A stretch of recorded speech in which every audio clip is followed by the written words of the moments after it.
Laurent Tolesi, bonjour, bienvenue sur le podcast Secret d'entraîneur. Bonjour Julien. Alors, est-ce que tu peux te présenter, qui es-tu? Alors, qui je suis? Je suis donc préparateur mental, donc je m'appelle Laurent Toselli, je suis préparateur mental.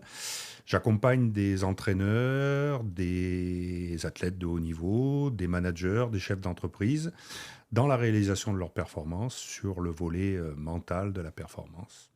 Donc voilà sommairement, très rapidement, ce que je fais aujourd'hui. C'est pas mal. C'est pas mal, ouais. Dans quel sport tu officies le plus? Alors, j'officie le plus dans le monde du football professionnel, puisque je viens de ce milieu-là, de cet environnement, et c'est là que j'ai mon réseau. Alors, tout de suite, pour couper court, je ne suis pas un ancien joueur de football professionnel, je ne suis pas un ancien entraîneur. J'ai même une première partie de ma carrière qui est dans le monde du sport pro, mais qui n'est pas en liaison directe avec ce qui se passe sur le terrain, la semaine à l'entraînement, etc., puisque j'étais chargé de la sécurité, de la billetterie, de l'organisation des manifestations dans des grands clubs de foot. Donc j'ai démarré au Football Club de Martigues, on est à Marseille, là, pas très loin, Ouais. quand ils étaient en première division. Puis après, je suis parti à l'Olympique Lyonnais. Et puis après, j'ai atterri au Racing Club de Lens. Et donc, pendant à peu près 10-12 ans, j'ai managé, j'étais ce qu'on appelle le directeur organisation sécurité, c'est-à-dire celui qui est en charge d'accueillir les spectateurs, de toute la stratégie de vente de billets, et puis jusqu'à le jour de la manifestation, et de s'assurer que les acteurs puissent réaliser leur match correctement et que tout se passe bien. Et puis après ça, pendant 10 ans, je suis parti après sur, toujours dans ce domaine-là, dans le monde de l'événementiel en matière de sécurité. Et donc, là, j'ai créé, managé une grosse société de sécurité événementielle au nord de Paris qui s'appelait Agora Protection et Sécurité. Et en fait, cette société faisait tous les gros événements, rassemblements publics, concerts au Stade de France, de U2, les Rolling Stones, en passant par la Coupe du Monde de foot, de rugby, Paris-Bercy, le stade de Racing Club de Lens, évidemment, la Champions League avec le LOSC, Lens, le club de Valenciennes. Enfin, voilà, pendant à peu près une 15, ouais, à peu près 13-14 ans, j'ai créé cette structure, je l'ai managée, etc., etc. Alors, tu vois, il n'y a pas de... Pour le moment, on est loin Ah ouais, hein. Et de notre justement, sujet du jour. comment est-ce que tu as glissé sur la préparation mentale? Alors, donc j'ai fait des études en commerce, bac+3, basique en commerce, une licence. Par contre, je me suis très rapidement toujours beaucoup intéressé aux gens. Je suis quelqu'un de visuel, donc je repère facilement dans une ville quelqu'un, puis je peux le revoir 2 jours après à un autre coin de la ville ou même ailleurs. Je sais où, je me rappellerai où je l'ai vu. Et donc, les gens me fascinent, ça m'intéresse. Le sport me fascinait aussi, donc c'est pour ça que j'ai travaillé dans des environnements liés au sport. Et voilà, donc la première étape, il y a quelque chose à chercher autour de ça. Et la première révélation pour moi, ça a été quand j'étais directeur de la sécurité, où j'ai eu un jour un séminaire avec un consultant qui est venu nous parler de management. Management, communication, PNL, etc. Et cetera. Et c'était la première fois, c'était en 1996 exactement, j'étais à l'Olympique Lyonnais.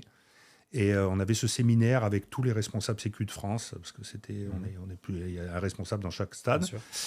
Et puis ce gars-là, moi, ça a été une vraie révélation, quoi. Je dis, waouh, mais putain, mais tu peux communiquer, en fait, impliquer les gens, manager, différentes postures en fonction des objectifs que tu as. Et ça a été une révélation.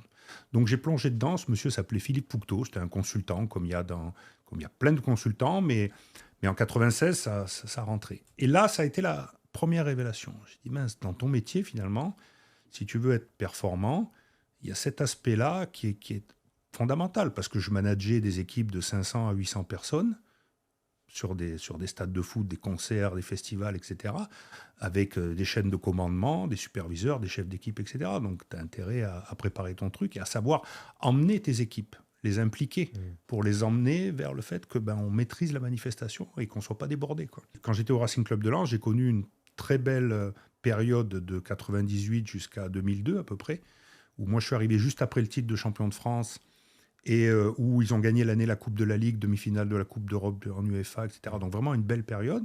Et puis après, il y a eu une descente un peu aux enfers, là, beaucoup de problématiques de gestion, de management du club, etc. Et donc j'ai vu le pire, quoi. Deux, trois descentes en Ligue 2, des entraîneurs qui sont pas du tout en phase, des joueurs qui se détachent du projet. Donc j'ai vu tout l'envers du décor quand ça fonctionne pas, quoi. Et ça m'a beaucoup intéressé. Et donc, j'avais mon bureau à côté de celui d'un monsieur qui s'appelait Marc Westerlop, qui était entraîneur, qui là, à l'époque était recruteur pour le Racing Club de Lens. C'est notamment lui qui a accompagné Didier Drogba dans sa jeunesse du côté de Lorient, je crois, un truc comme ça. Enfin, et Marc, on discutait beaucoup mental. Et il me parlait de Drogba, comment il était, comment il avait pris conscience à un moment des capacités qu'il avait, comment il avait basculé pour devenir le champion qu'il a été, merveilleux, que tout le monde connaît. Et ça n'a pas toujours été ça. Hein. Au début, il était un champion qui se cherchait un peu aussi, qui n'était pas forcément à l'heure à tous les entraînements, qui était jeune aussi, donc qui vivait son truc. Et on discutait beaucoup. Et un jour, Marc me dit, lis ce bouquin-là. Et il me donne un livre qui s'appelle Champion dans la tête, qui est écrit par un monsieur qui s'appelle François Ducasse. Et je découvre ce bouquin-là, je le lis, enfin je le dévore en fait, je ne le lis pas, je le lis en, je sais pas, en deux jours. Je dis waouh, ça c'est terrible ça, la préparation mentale, mais c'est ça quoi. Ce truc-là c'est extraordinaire. Et je prends mon téléphone et j'envoie un mail à François Ducasse et je dis voilà, j'ai lu votre bouquin, est-ce que je peux venir vous rencontrer? J'aimerais que vous m'expliquiez, vous me formiez à votre approche. Et il me répond. Il me dit, OK, ben, venez à Paris, on se rencontre. Et on va, et il m'explique sa méthode, il m'explique son approche. Et donc, il m'a formé, il m'a donné des outils qui pratiquaient, etc. Et j'ai commencé. Donc, j'étais toujours dans la sécurité événementielle, je gérais ma société, mais je commence à faire des petits coups. Alors, je travaille avec un joueur par-ci, par-là, dans mon environnement.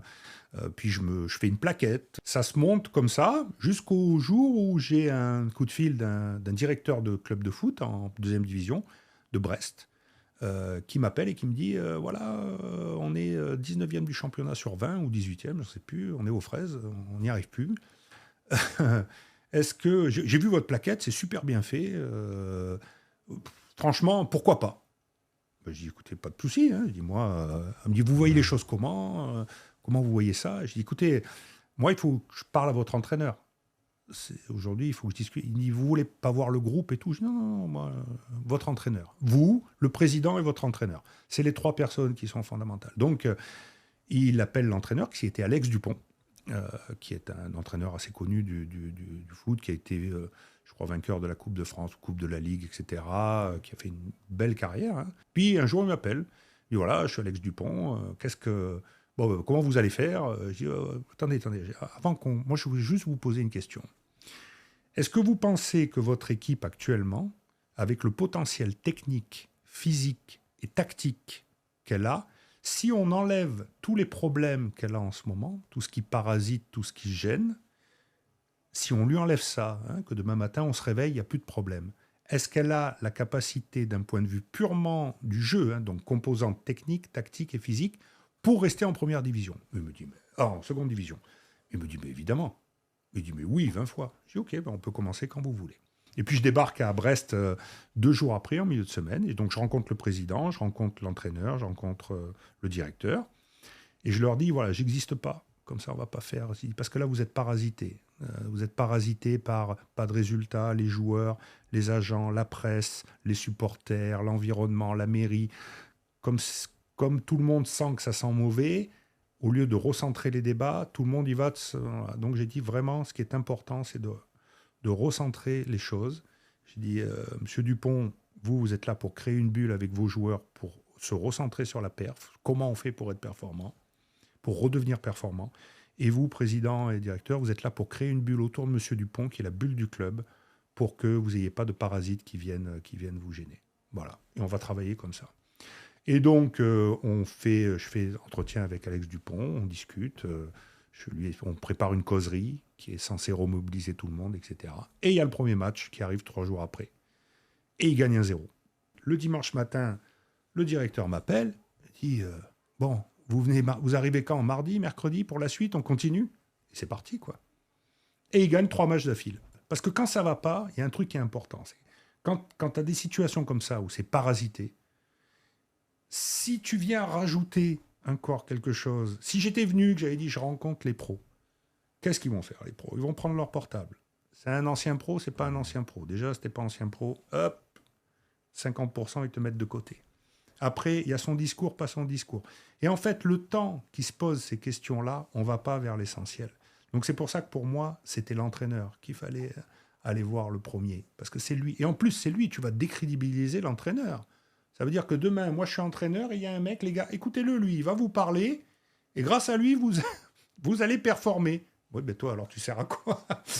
Enfin, schématiquement, quoi. Hein. Et puis moi, on y reviendra peut-être plus tard, mais je suis convaincu que le premier préparateur mental, c'est l'entraîneur. C'est lui. C'est lui. Nous, on existe, tant mieux. Je veux dire, attention, je dénigre pas la profession. Hein, je veux dire, il faut qu'on existe aussi. Mais le boss, patron, celui qui...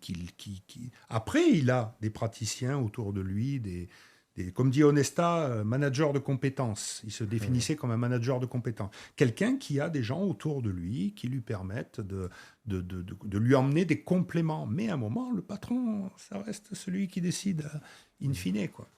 Donc voilà, donc au bout de 3 matchs, 3 victoires, là, c'était...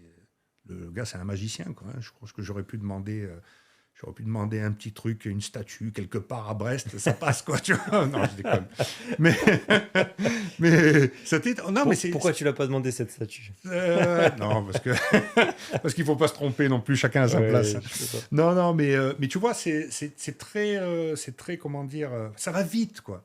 Et donc, après, on commence, et là, mais les gars, ils font une remontada de la 18e place jusqu'à aller, à 4 journées de la fin, potentiellement être en position de monter, d'être 3e, la place de barragiste, pour aller jouer le barrage contre le 18e de Ligue 1, etc. On passe d'un extrême à l'autre. Et il y a une espèce de dynamique. L'entraîneur, toutes les semaines, on se voit.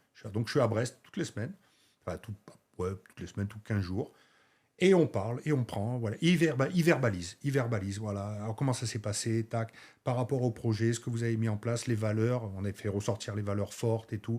Oui, mais attention, il y a tel joueur, là, en ce moment, il commence, ok, qu'est-ce qu'on va faire comme stratégie par rapport à ce joueur-là?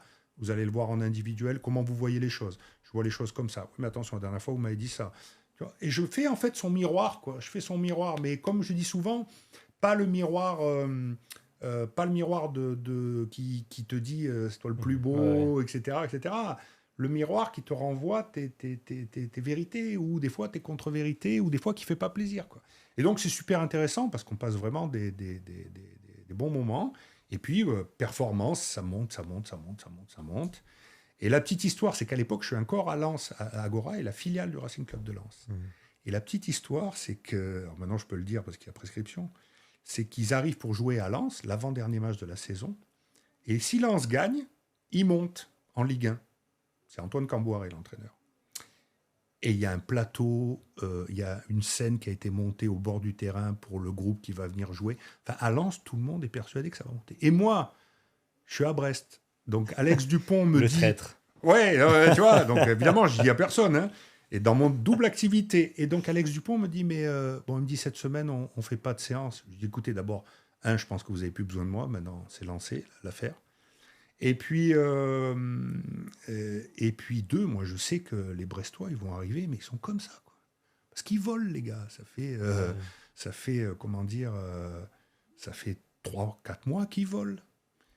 Et il se passe ce qui se passe, ils les battent 1-0. Donc hop, on replie la scène et tout. C'est pas la montée, c'est pas maintenant. Heureusement, ils montent sur la dernière journée de championnat en gagnant en Corse, à Ajaccio, je crois, ou un truc comme ça, et ils réussissent à monter. Parce que si jamais... Ça aurait fait de sacrées histoires. Ouais, enfin non, personne ne le savait. Hein. Non, personne ne l'a su, à part mon épouse qui était dans l'environnement, mais personne ne l'a su, quoi.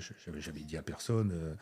voilà, en plus c'était un peu... Voilà. Mais bon, ça c'est l'histoire. Donc voilà, et ça a été un peu et là, j'ai pris conscience, tu vois, on parle de prise de conscience, on en parlera après sans doute dans le podcast.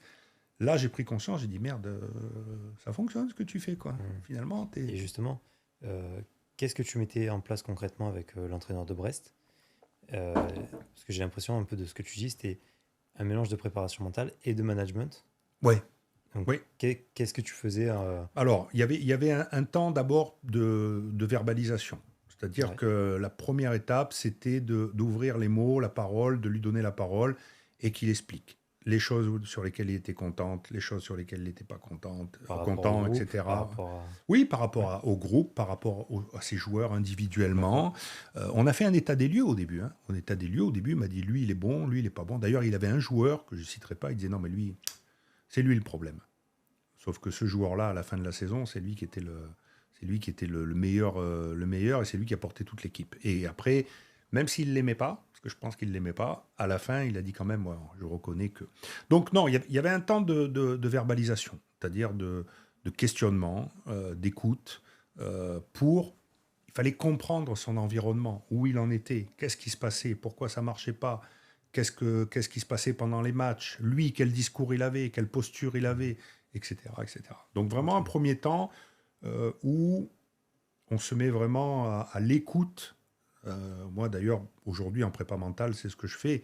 C'est-à-dire que la première phase, c'est une phase en sophrologie, parce que je fais de la sophrologie, mais on en parlera plus, on appelle ça l'anamnèse, c'est-à-dire que c'est une phase de découverte de la personne que tu as en face de toi.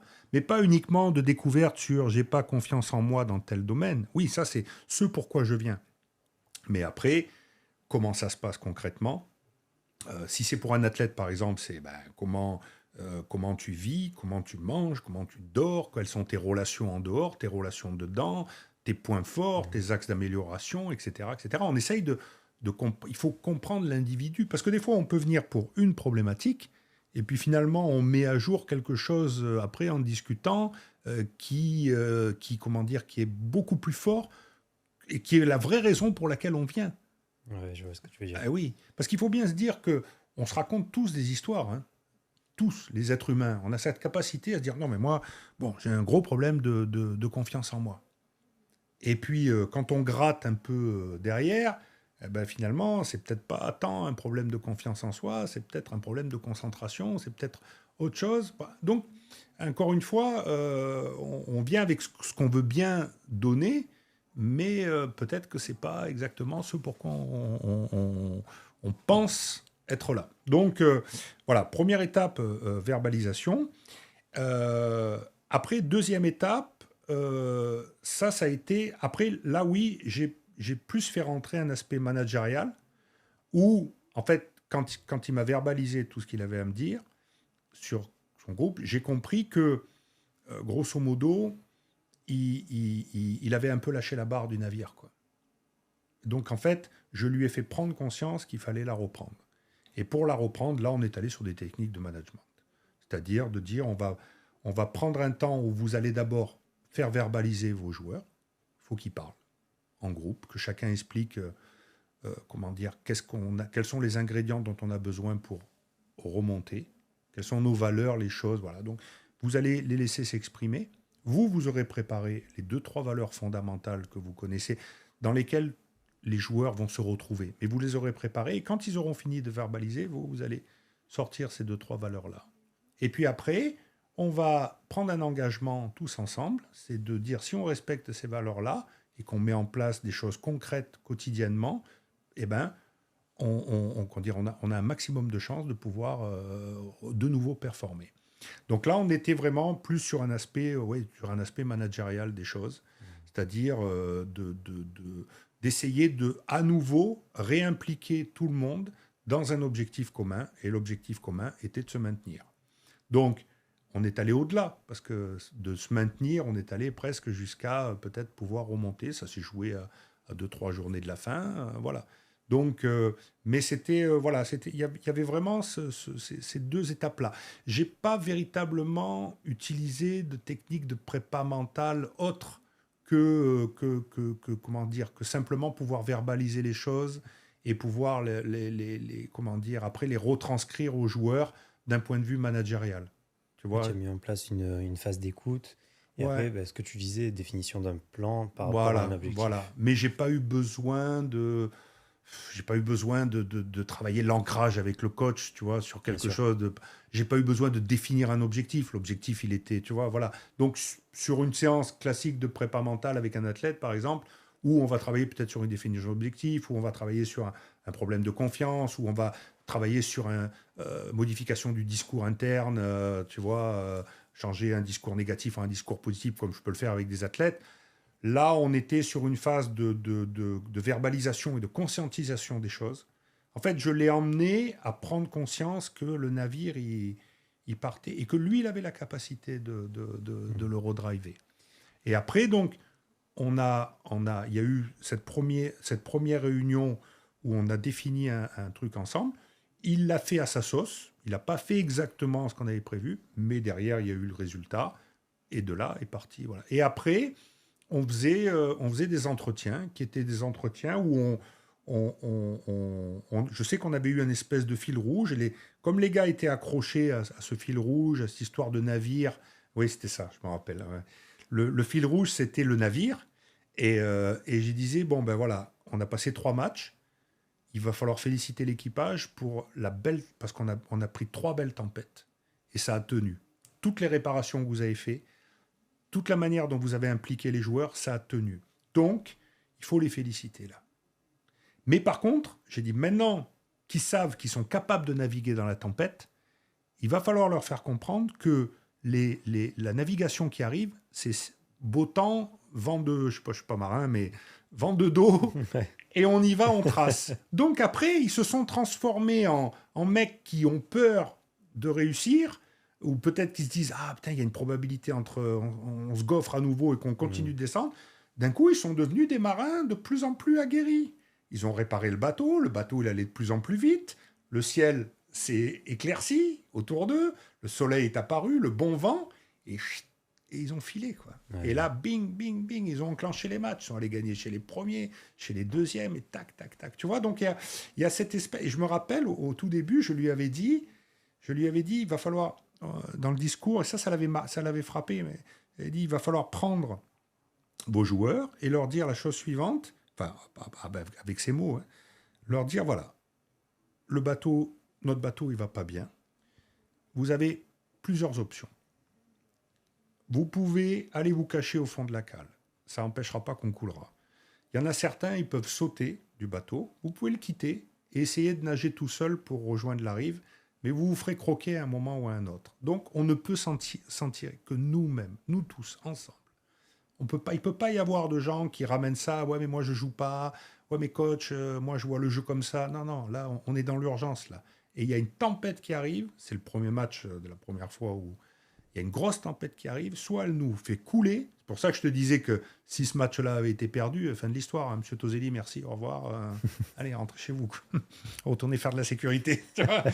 Non, mais il faut être réaliste, quoi, tu vois. Et puis, bon. Et puis, ça a pris. Et donc, quand ça a pris, après, mon rôle, c'était de lui dire, ben, oh, vu que t'es costaud, vu que vous êtes costaud, vu que vous m'avez dit que votre équipe, si tout allait bien, elle était capable de tout déchirer, ben allez, on y va, quoi. Et là, on a fabriqué, et là, ils ont remis à flot un bateau sur lequel ils ont filé droit, quoi. C'est pour ça que ton profil m'intéressait pour te recevoir aujourd'hui, parce que on voit beaucoup de préparateurs mentaux qui sont soit psychologues, soit anciens athlètes, soit anciens entraîneurs, qui ont fait des formations là-dedans. Toi, tu as cette casquette du management et du chef d'entreprise. Ouais. Et ce lien, pour moi, entreprise-sport, est très puissant. Et à ça, tu as rajouté la sophrologie. Ouais. Est-ce que tu peux nous expliquer ce qu'est la sophrologie et comment tu l'utilises dans tes séances? Alors, la sophrologie, c'est comment dire, c'est on définit ça comme une méthode psychocorporelle, donc qui associe comment dire, les pensées, les émotions et les ressentis corporels. Alors, il faut savoir que nous, les êtres humains, nous faisons 3 choses en permanence tout le temps.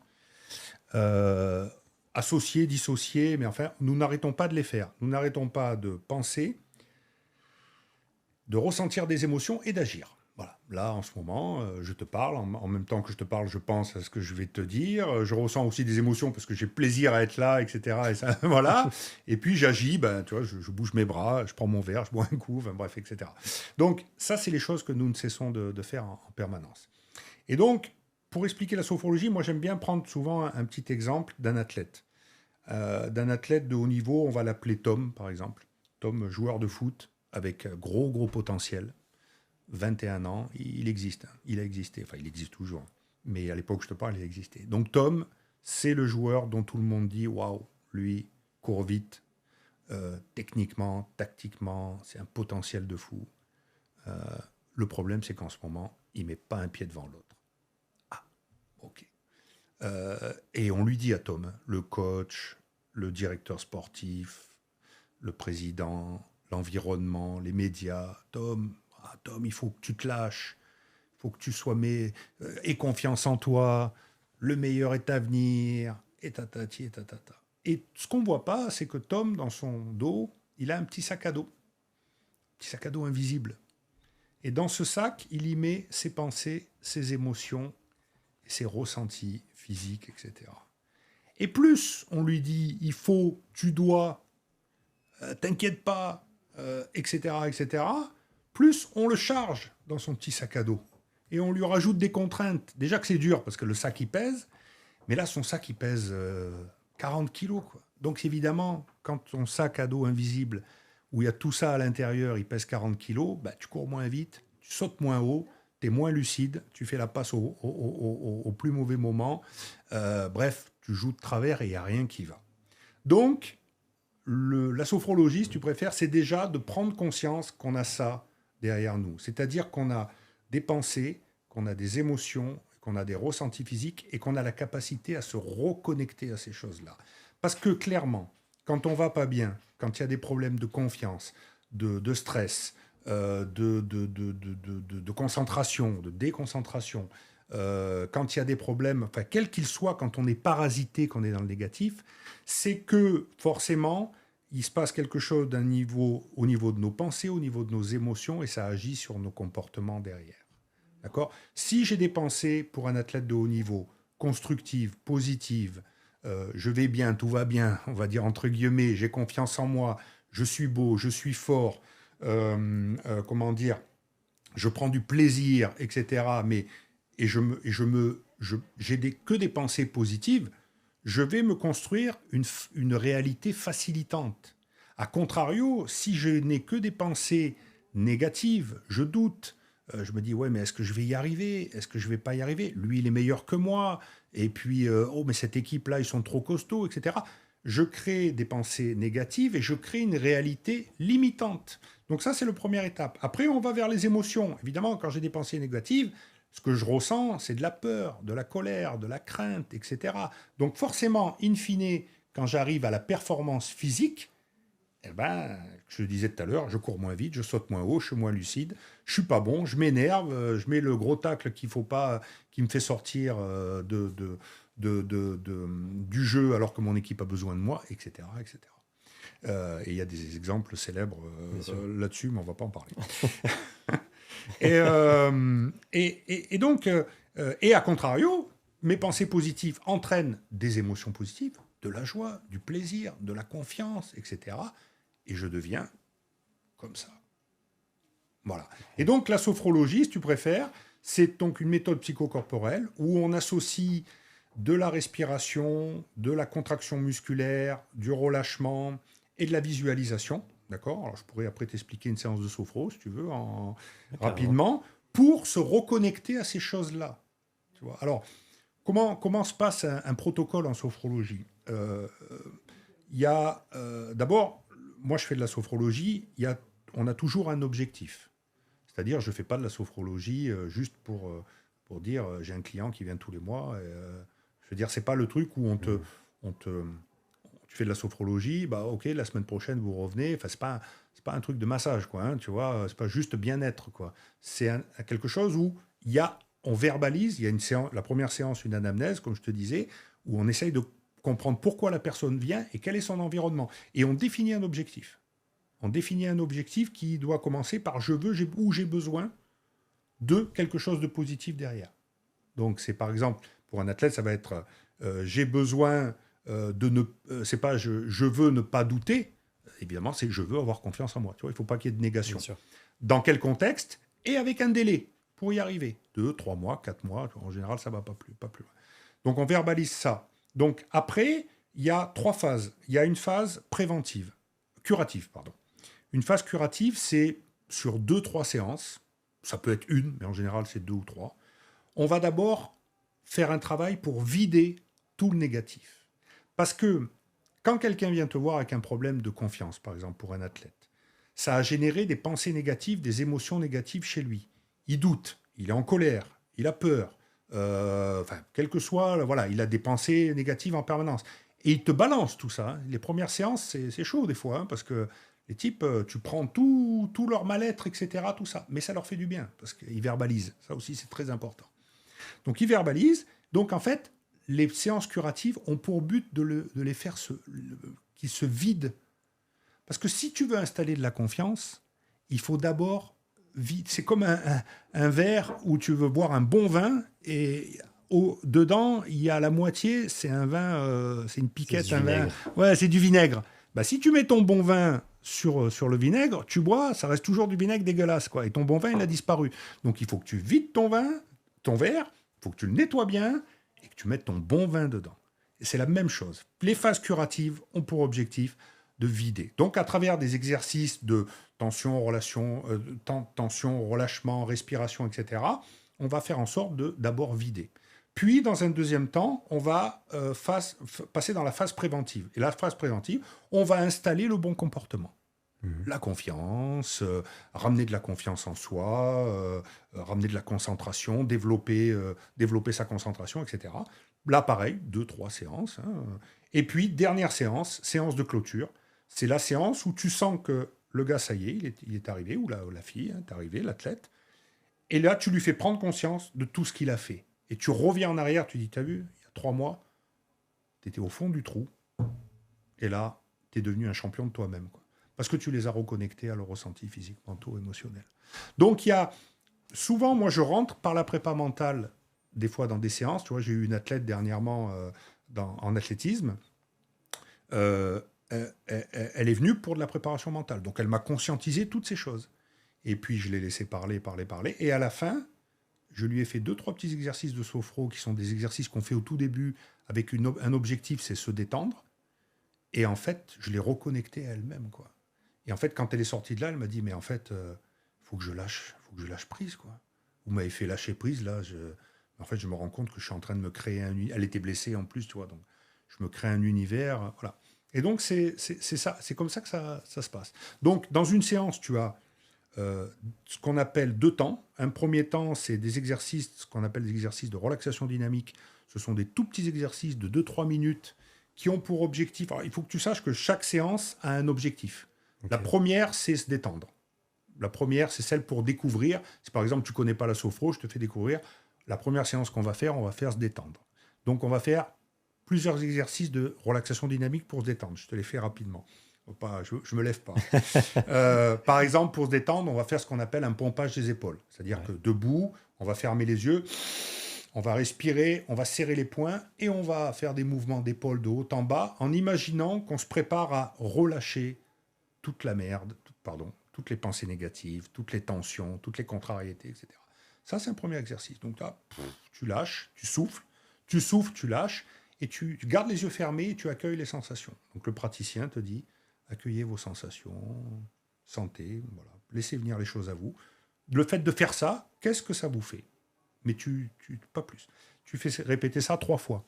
S'il le faut, tu refais répéter 3 fois. Ça dépend de la personne, de l'état dans lequel elle est et comment elle réagit. Après, tu peux faire un autre exercice de RD pour amplifier cet état de détente. On a lâché, on va jeter. Donc, c'est un exercice qu'on appelle les moulinets. Tu prends, tu ramasses tout ce que tu as jeté par terre, mais pour pas que ça reste à tes pieds, que ça t'embête trop, tu le prends et tu le jettes le plus loin possible. Donc, c'est les moulinets avec les bras. 3 fois bras gauche, 3 fois bras gauche, dans un sens. Je te passe les détails. Et à la fin, il y a un dernier exercice qu'on fait. Voilà, après, ça dépend comment réagissent les gens. C'est, on efface, ça on appelle les éventails, on appelle ça. Toujours les yeux fermés, respiration, toujours respiration contrôlée. Hein, c'est-à-dire, je bloque et j'efface, je relâche. Voilà. Donc, ces exercices de RD ont pour objectif de préparer la visualisation. C'est-à-dire, on commence à se détendre. Alors là, c'est très marrant parce que il y a une période où, quand tu as fait tous les exercices, les RD, les relaxations dynamiques et la visualisation, on a une personne, on débrief pendant 5-10 minutes. Mmh. Et là, tu dis, alors, premier exercice, qu'est-ce que vous avez ressenti ? Et là, c'est très marrant, parce qu'il y a des gens, tout de suite, ils disent, oh, c'est extraordinaire, j'ai eu l'impression de de jeter, comment dire, j'ai eu des sensations de chaleur dans tout le haut du corps, ou alors j'ai eu l'impression j'imaginais que je jetais les poubelles, mais je les jetais loin, et dans mes poubelles, il y avait tous mes doutes en ce moment par rapport à la blessure, et tu as des gens qui verbalisent, et puis tu as des gens des fois qui te disent, mais waouh, j'ai pas compris, etc. Mais c'est pas grave, parce qu'en fait, tu peux pas te reconnecter tout de suite à ça.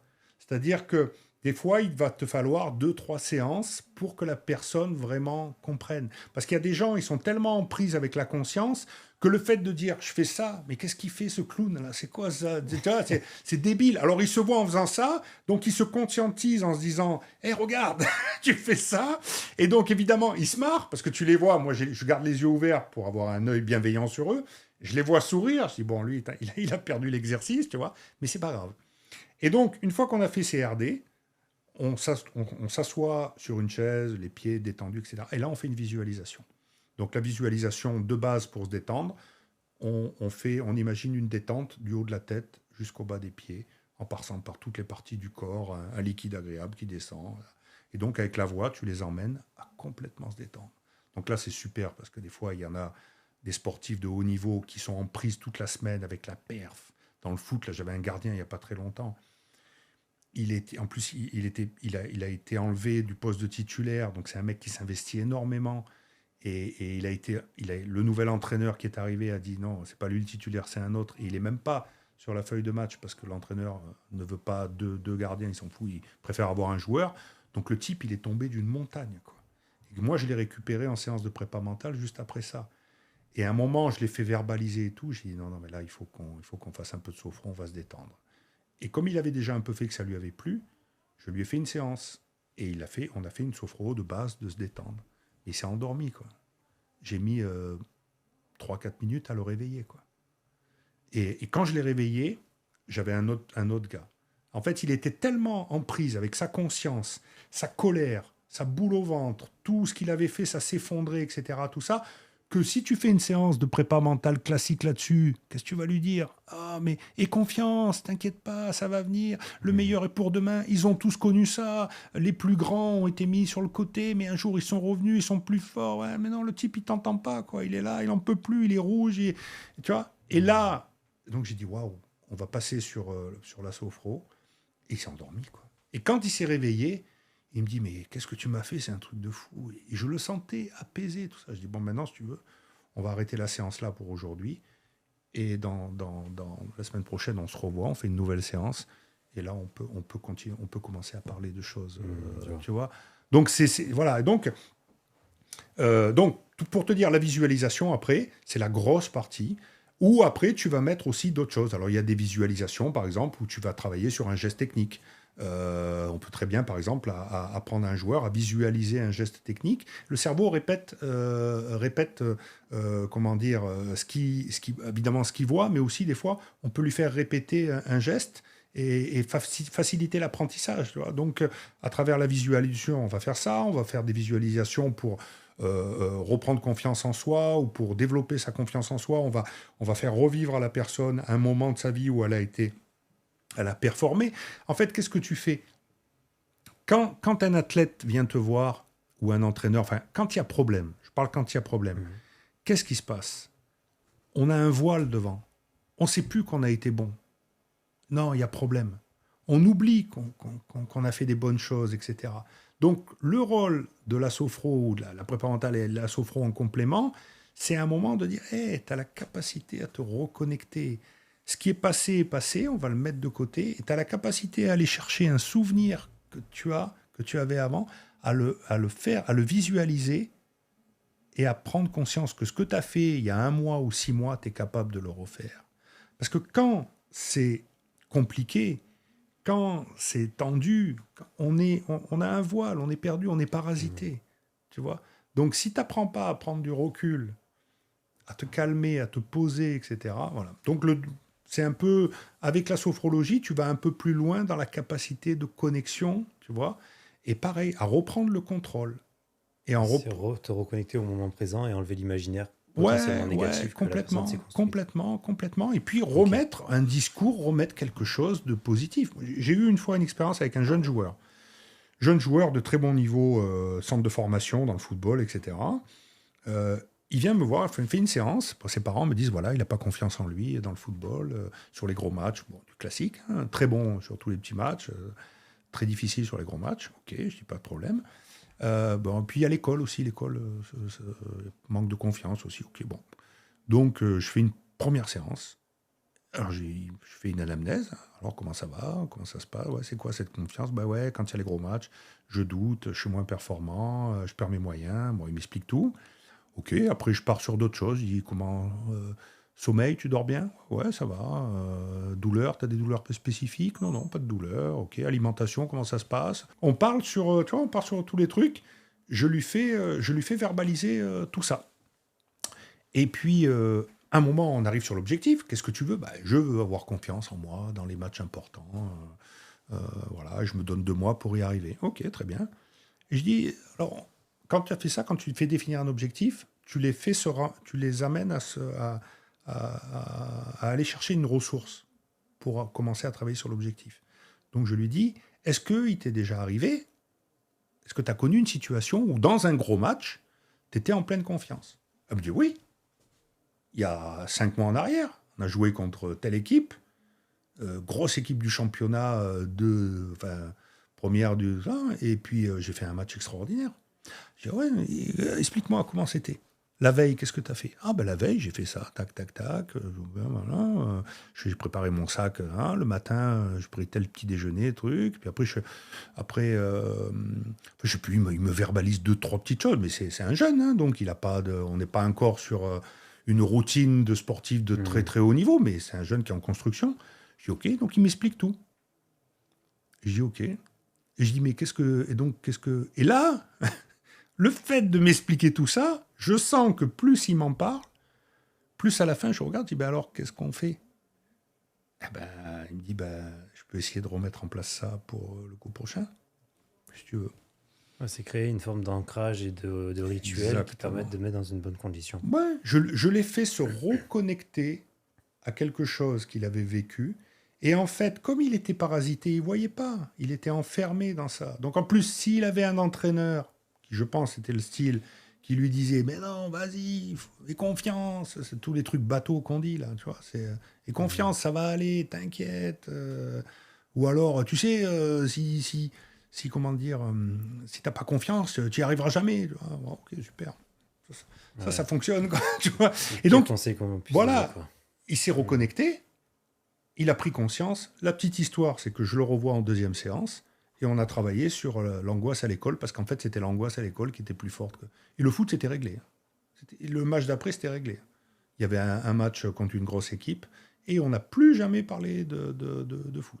Et après, je l'ai accompagné un peu sur l'école et puis on a fait 5 séances et puis après, c'était terminé.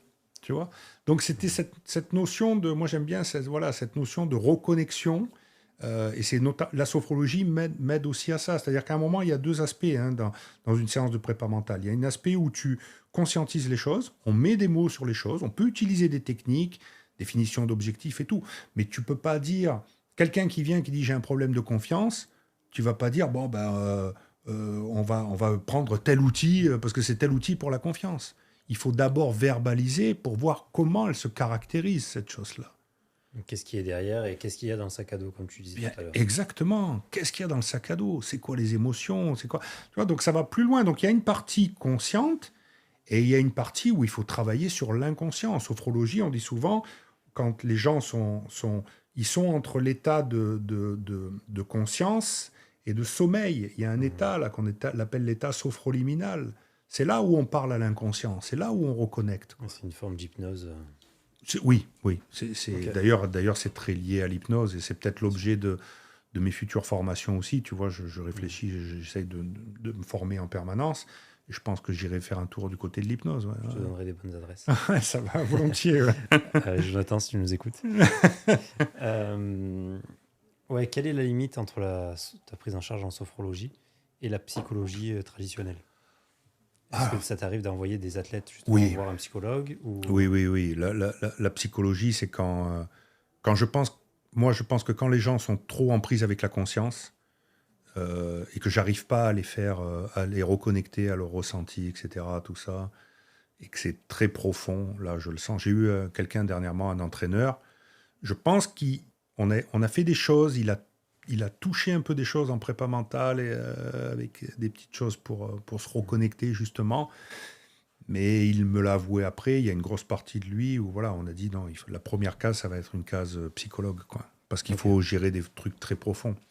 Donc tu sens les gens, j'ai envie de dire, en prépa mentale, en sophrologie, on n'est pas des psys, quoi, tu vois. Donc on est sur quelque chose de plus, je ne vais pas dire plus léger, je sais pas, mais c'est moins profond. Je crois que les gens qui travaillent, les psychologues, les psychiatres, etc., on va beaucoup plus dans l'étude des comportements sur des choses, même s'il y a des passerelles, s'il y a des choses très intéressantes, quoi, hein. Moi, j'ai une fois une maman psychologue qui m'a appelé pour son fils au tennis.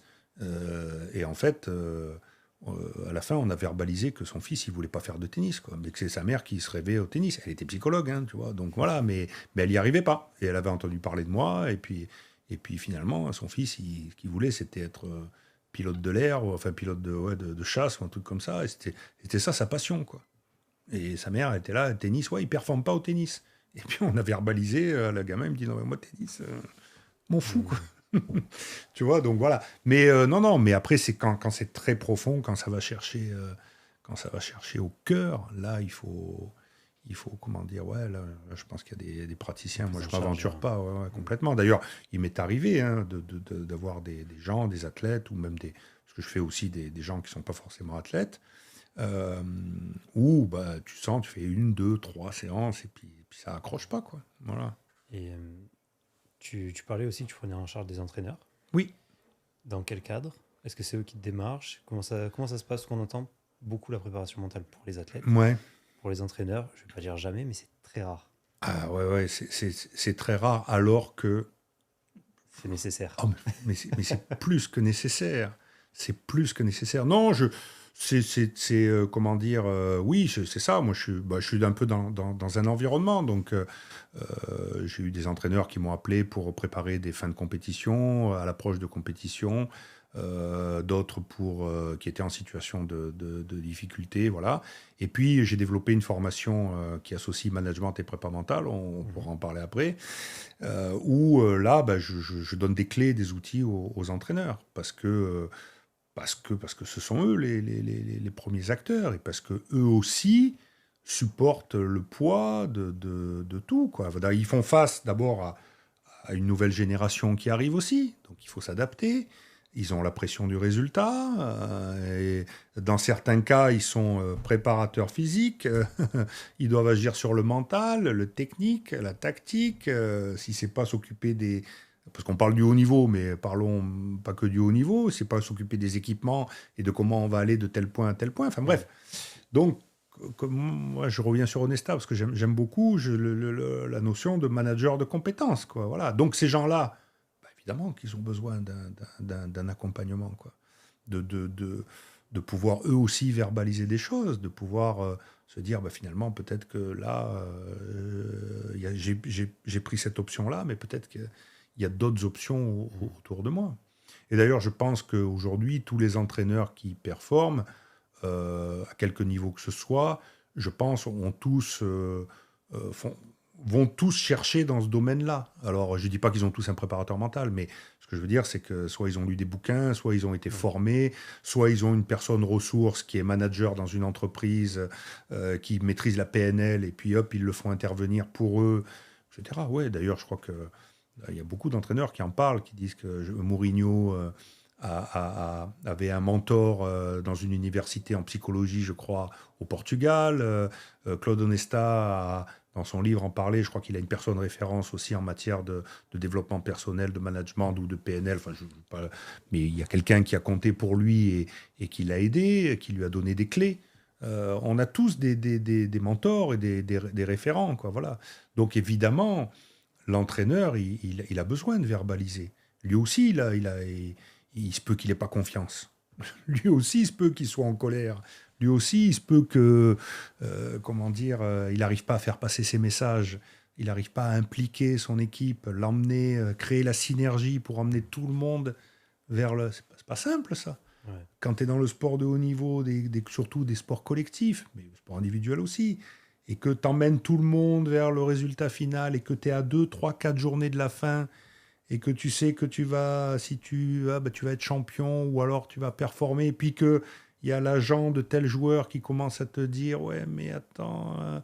ou qu'il y a tel joueur qui fait un peu la gueule parce qu'il pensait qu'il jouerait plus, etc. » Ça dépasse le cadre de la performance sportive et on est vraiment dans le monde pro et la gestion de carrière. Quoi. Ouais, c'est ça. Puis après, donc il y a tout ça qui vient se mettre. Il y a le joueur, son environnement, le club. Je veux dire, il y a la peur d'y arriver aussi. Pourquoi Naples, qui vient d'être champion il n'y a pas très longtemps, a mis 2-3 matchs à être champion là, sur la fin, parce qu'il y a eu une forme de doute qui s'est installée. Ça, tu l'expliques comment? Si tu l'expliques.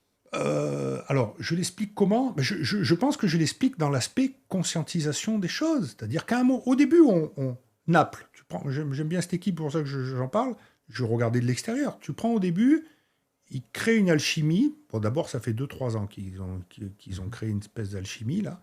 Et puis cette année, ils font un truc, mais de fou, quoi. Ils ont 20 points d'avance, etc. Donc, il y a une partie où ils sont comme ça, il ne peut rien leur arriver. Ils conscientisent rien. Et puis à un moment, parce que je pense que c'est l'humain, il y a quelque chose qui arrive qui dit « Hey, et si jamais ça ne marchait pas? Et si à 8 journées de la fin, tu perdais tous tes matchs ?» Et je pense que c'est normal que ça arrive. Je pense que c'est pour les tennisman, c'est pareil. Pourquoi il y a des tennisman qui, à un moment, ont la balle de match, 1, 2, 3. Et on les voit ruminer. Et oui, parce que aussi, qu'est-ce qui se passe? C'est que on rumine, et puis peut-être que des fois, il y a une partie de soi. François l'expliquait bien, ça, François Ducasse. Il y a une partie de soi qui est liée à son histoire, sa culture, où il y a une espèce de personnage là qu'on appelle le maître. Je te parlerai de maître et d'artiste après tout à l'heure, si tu veux. C'était les trucs de François, ça c'était bien. Il y a une espèce de maître qui arrive, qui dit mais c'est pas possible que tu gagnes, toi. C'est pas possible que tu gagnes un grand chelem. Tu vas pas y arriver. Et ça, selon l'histoire du gars, selon ce qu'on lui a raconté, tu vois. Donc si t'as pas tout un tas de techniques pour te cloisonner, pour ancrer quelque chose de positif, pour mettre ton cerveau en pause. Et je pense que c'est la conscience qui revient. La conscience, avec le fait de dire ça fait 40 ans qu'on n'a pas gagné. Ben, je pense qu'il y a un moment où tu sens que tu vas gagner, mais il y a toujours quelqu'un qui revient qui va te dire mais non, mais c'est pas possible, ça fait 40 ans, tu vas tomber là, juste à la fin, tu vas tomber. Et ça, c'est humain, tu vois. Donc, si t'as pas, techniquement, si t'as pas bien mis ces choses-là en place, et Naples, ça a été marrant parce que là, il y a eu 2-3 matchs où on s'est dit, ouais, le titre, c'est là. Notamment leur avant-dernier match à la maison, où toute la ville est prête. Hein, il suffit d'un point ce soir-là. Toute la ville est prête. Le stade, c'est la folie de partout. Tout le monde va fêter ça. Ils avaient installé la scène au bord du mal. Ouais, c'est ça, pareil. Ils marquent le premier but, et ils prennent un but, et c'est match nul. Et ça suffisait pas un point, c'est ça. Ça suffisait pas un point à ce moment-là, sur ce match-là. Et voilà. Et c'est reporté au match d'après. Et là, il leur suffisait d'un point, ils l'ont pris, bon, ça s'est fait, etc. Mais ça peut arriver, parce qu'il y a une forme de conscience qui revient, qui est liée à ton histoire, qui est liée à l'improbabilité des choses. Parce que quand tu écoutes les mecs qui réalisent des perfs incroyables, qu'est-ce qu'ils disent? Ils disent « Oh putain, mais si en début de saison on m'avait dit ça, mais jamais de la vie j'aurais pensé qu'on allait être champion. » L'équipe du Danemark, c'est vieux ça, hein, mais bon, j'aime bien cette histoire qui, à l'Euro 86 ou 92, je crois, un truc comme ça, bénéficie du fait que la Yougoslavie est exclue à cause de la guerre en Yougoslavie d'une wild card, enfin d'un truc pour les remplacer. Les types, ils sont en vacances. Le sélectionneur, il rappelle tout le monde. Les types, ils arrivent, là, ils ont conscience de rien. Bon, de toute façon, nous, on n'était pas qualifiés, donc on vient, on joue. Bah, ils sont champions, ils gagnent. Ils gagnent parce que, tu vois, alors que les Allemands, qui, eux, en face, sont prêts pour ça, machin, etc., ils les voient arriver en disant « Non, mais c'est pas possible, ils vont pas nous battre, pas les touristes, pas les mecs qui étaient à la plage 3 semaines avant, alors que nous, ça fait 1 mois qu'on se prépare, machin. » Eh ben oui, ça se passe. Ouais, tu as beaucoup d'athlètes comme ça au JO qui sont pas sélectionnés en numéro 1. Ouais. Qui finalement, le numéro 1 se blesse ou pas dispo. Ah, les JO, c'est merveilleux. Ils y vont, ils merveilleux. gagnent. Et là, tu te dis « Mais attends, personne ne l'attendait. » Et pourtant, il est là, quoi. Les JO, c'est merveilleux. Les JO, c'est merveilleux sur le... T'imagines, toi, le truc, surtout si c'est qu'une course. Enfin, ou s'il y a... en général, je sais pas si... Ça peut se faire sur une Ça, journée. ça peut se faire sur une, voilà, les une sports journée. de combat ou Voilà. tir, les choses comme ça, ouais. T'imagines le mec, pendant 4 ans, il se prépare pour un truc. Alors, s'il n'a pas appris à cloisonner, à mettre des choses en place, là, ça va être compliqué, quoi. Ça va être compliqué. Et parce que tout repose sur ça, quoi, sur une journée. Et quand tu sais que, quand tu es athlète, quand tu sais que des fois, tu as beau être prêt, machin, etc., tout ça, tu démarres ta journée et ça commence pas comme tu as prévu. Est-ce que tu as préparé des stratégies ? Est-ce que tu as mis en place des choses pour contrôler, pour laisser passer l'orage et repartir après ? Ah ouais, tu peux pas arriver avec la fleur au fusil, quoi. Et en effet, comme tu dis, ceux qui sont pas attendus, ils s'en foutent. À chaque tour qui passe, ça marche. Ça marche. Justement, la position d'outsider, ça peut être justement Carrément. aidant par rapport à la position de leader. Carrément. Par rapport à la pression, par rapport à plein de choses. Ouais. Est-ce que toi, quand tu fais des prises en charge, tu regardes si la personne justement est leader, plus outsider, pour mettre en place une stratégie ou plutôt une autre ? Non, alors comment dire, pas vraiment. D'abord, alors je cherche, parce que moi j'ai beaucoup de joueurs de foot. Ouais. Principalement, j'ai fait un peu de tennis, j'ai fait d'autres sports, mais comment dire, souvent on est dans une demande de perf sur la continuité. Okay. J'ai rarement fait, j'ai pas fait d'athlète de JO par exemple aujourd'hui, pour le moment j'en ai pas fait. Peut-être un jour j'en aurai à faire, c'est très, très intéressant. Mais j'ai beaucoup de gens qui sont sur, on a de la continuité pour se mettre en place, c'est etc. La performance sur un championnat. Ouais, voilà, c'est ça. Donc, et puis j'ai envie de te dire, je vais pas trop rentrer là-dedans non plus. En fait, la question, c'est surtout quand la personne vient te voir, c'est de dire quel est l'objectif, qu'est-ce que je veux travailler, et en fait, comment on va y arriver. Donc, entre guillemets, j'ai rarement appuyé là-dessus. Je trouve ça intéressant, parce qu'en effet, tu peux créer des choses là-dessus, mais j'ai rarement appuyé sur le fait de dire, tu sais, tes trucs, t'es outsider, donc vas-y, tu vois, lâche-toi, machin, etc., tout ça. Ça sera peut-être plus le rôle de l'entraîneur dans le quotidien à le mettre en place, tu vois. Oui, justement, on disait que l'entraîneur était le premier préparateur mental. Oui. Quel est pour toi son rôle ? Parce qu'on atteint vite des limites. Donc lui, sur quoi il peut agir, sur quoi il doit agir. Ouais. Est-ce que tu peux nous donner ta vision de... Alors, moi, je vais te parler des formations, la formation que j'ai développée, qui s'appelait « Développer vos performances mentales et managériales », qui s'adresse aux entraîneurs. Donc, où j'associe la préparation mentale et le management. Le management pour développer une posture d'implication. Parce que je reste persuadé que quand on implique les gens dans un projet, un objectif, qu'on arrive à créer la synergie en termes de management, ça fonctionne. Ce qui ne veut pas dire que c'est du management béni oui-oui, quoi. C'est-à-dire, moi, je ne crois pas aujourd'hui, on parle dernièrement, j'ai entendu parler d'un truc, c'était management passif. Je ne comprends pas. C'est-à-dire, je trouve que c'est... En plus, ça ne s'associe pas, quoi. Management et passif, c'est pas possible. Enfin, bref. Donc, moi, je suis plus dans le fait de dire c'est de l'implication. Mais l'implication fait que par moment, tu vas être obligé d'imposer. Par moment, tu vas être obligé de négocier. Par moment, tu vas être obligé d'inclure, de faire participer, etc. Mais voilà. Mais la finalité du manager, c'est d'impliquer. Et quand on réussit à impliquer ses équipes, on a la chance de créer la synergie et en général, on atteint nos objectifs. Donc ça, c'est le premier aspect. Et le deuxième aspect que je me suis rendu compte, parce que c'est lié à mon parcours de vie, en fait, si tu préfères. C'est-à-dire que j'étais manager et puis un jour, j'ai découvert qu'il y avait aussi l'aspect mental pour explorer. Et le rôle pour moi du manager aujourd'hui, c'est d'être capable d'explorer ses athlètes. Pas d'avoir uniquement la posture d'implication. C'est aussi d'avoir la posture où je vais me mettre à ton écoute. Toi, tu es athlète, moi, je suis ton entraîneur, mais pour une fois, je ne vais pas t'expliquer ce qu'il faut faire, je ne vais pas te dire c'est bien, c'est mal, je ne vais pas t'encourager, je ne vais pas te motiver, pour une fois, je vais te laisser t'exprimer. Et je vais t'écouter, je vais te poser les bonnes questions, et je vais me taire, et je vais te laisser parler, pour que tu te parles, que tu me parles, que j'apprenne à te connaître, et qu'en te parlant, tu te parles à toi-même aussi, et tu conscientises les choses. Et ça, les entraîneurs qui arrivent à faire ça, qui le font un peu naturellement, hein. Enfin naturellement ou avec des techniques, mais qui sont dans cette posture-là, double posture. Là, c'est très très intéressant. Parce que... Pardon, vas-y. Non, vas-y, je t'en prie. Les entraîneurs ont souvent cette posture de leader. Et c'est vrai que c'est pas forcément évident de se dire, bon, je me mets en retrait pour écouter les athlètes. C'est ça. Donc, un entraîneur qui nous écoute, quel conseil tu pourrais lui donner pour réussir à se mettre un petit peu en retrait, écouter les joueurs?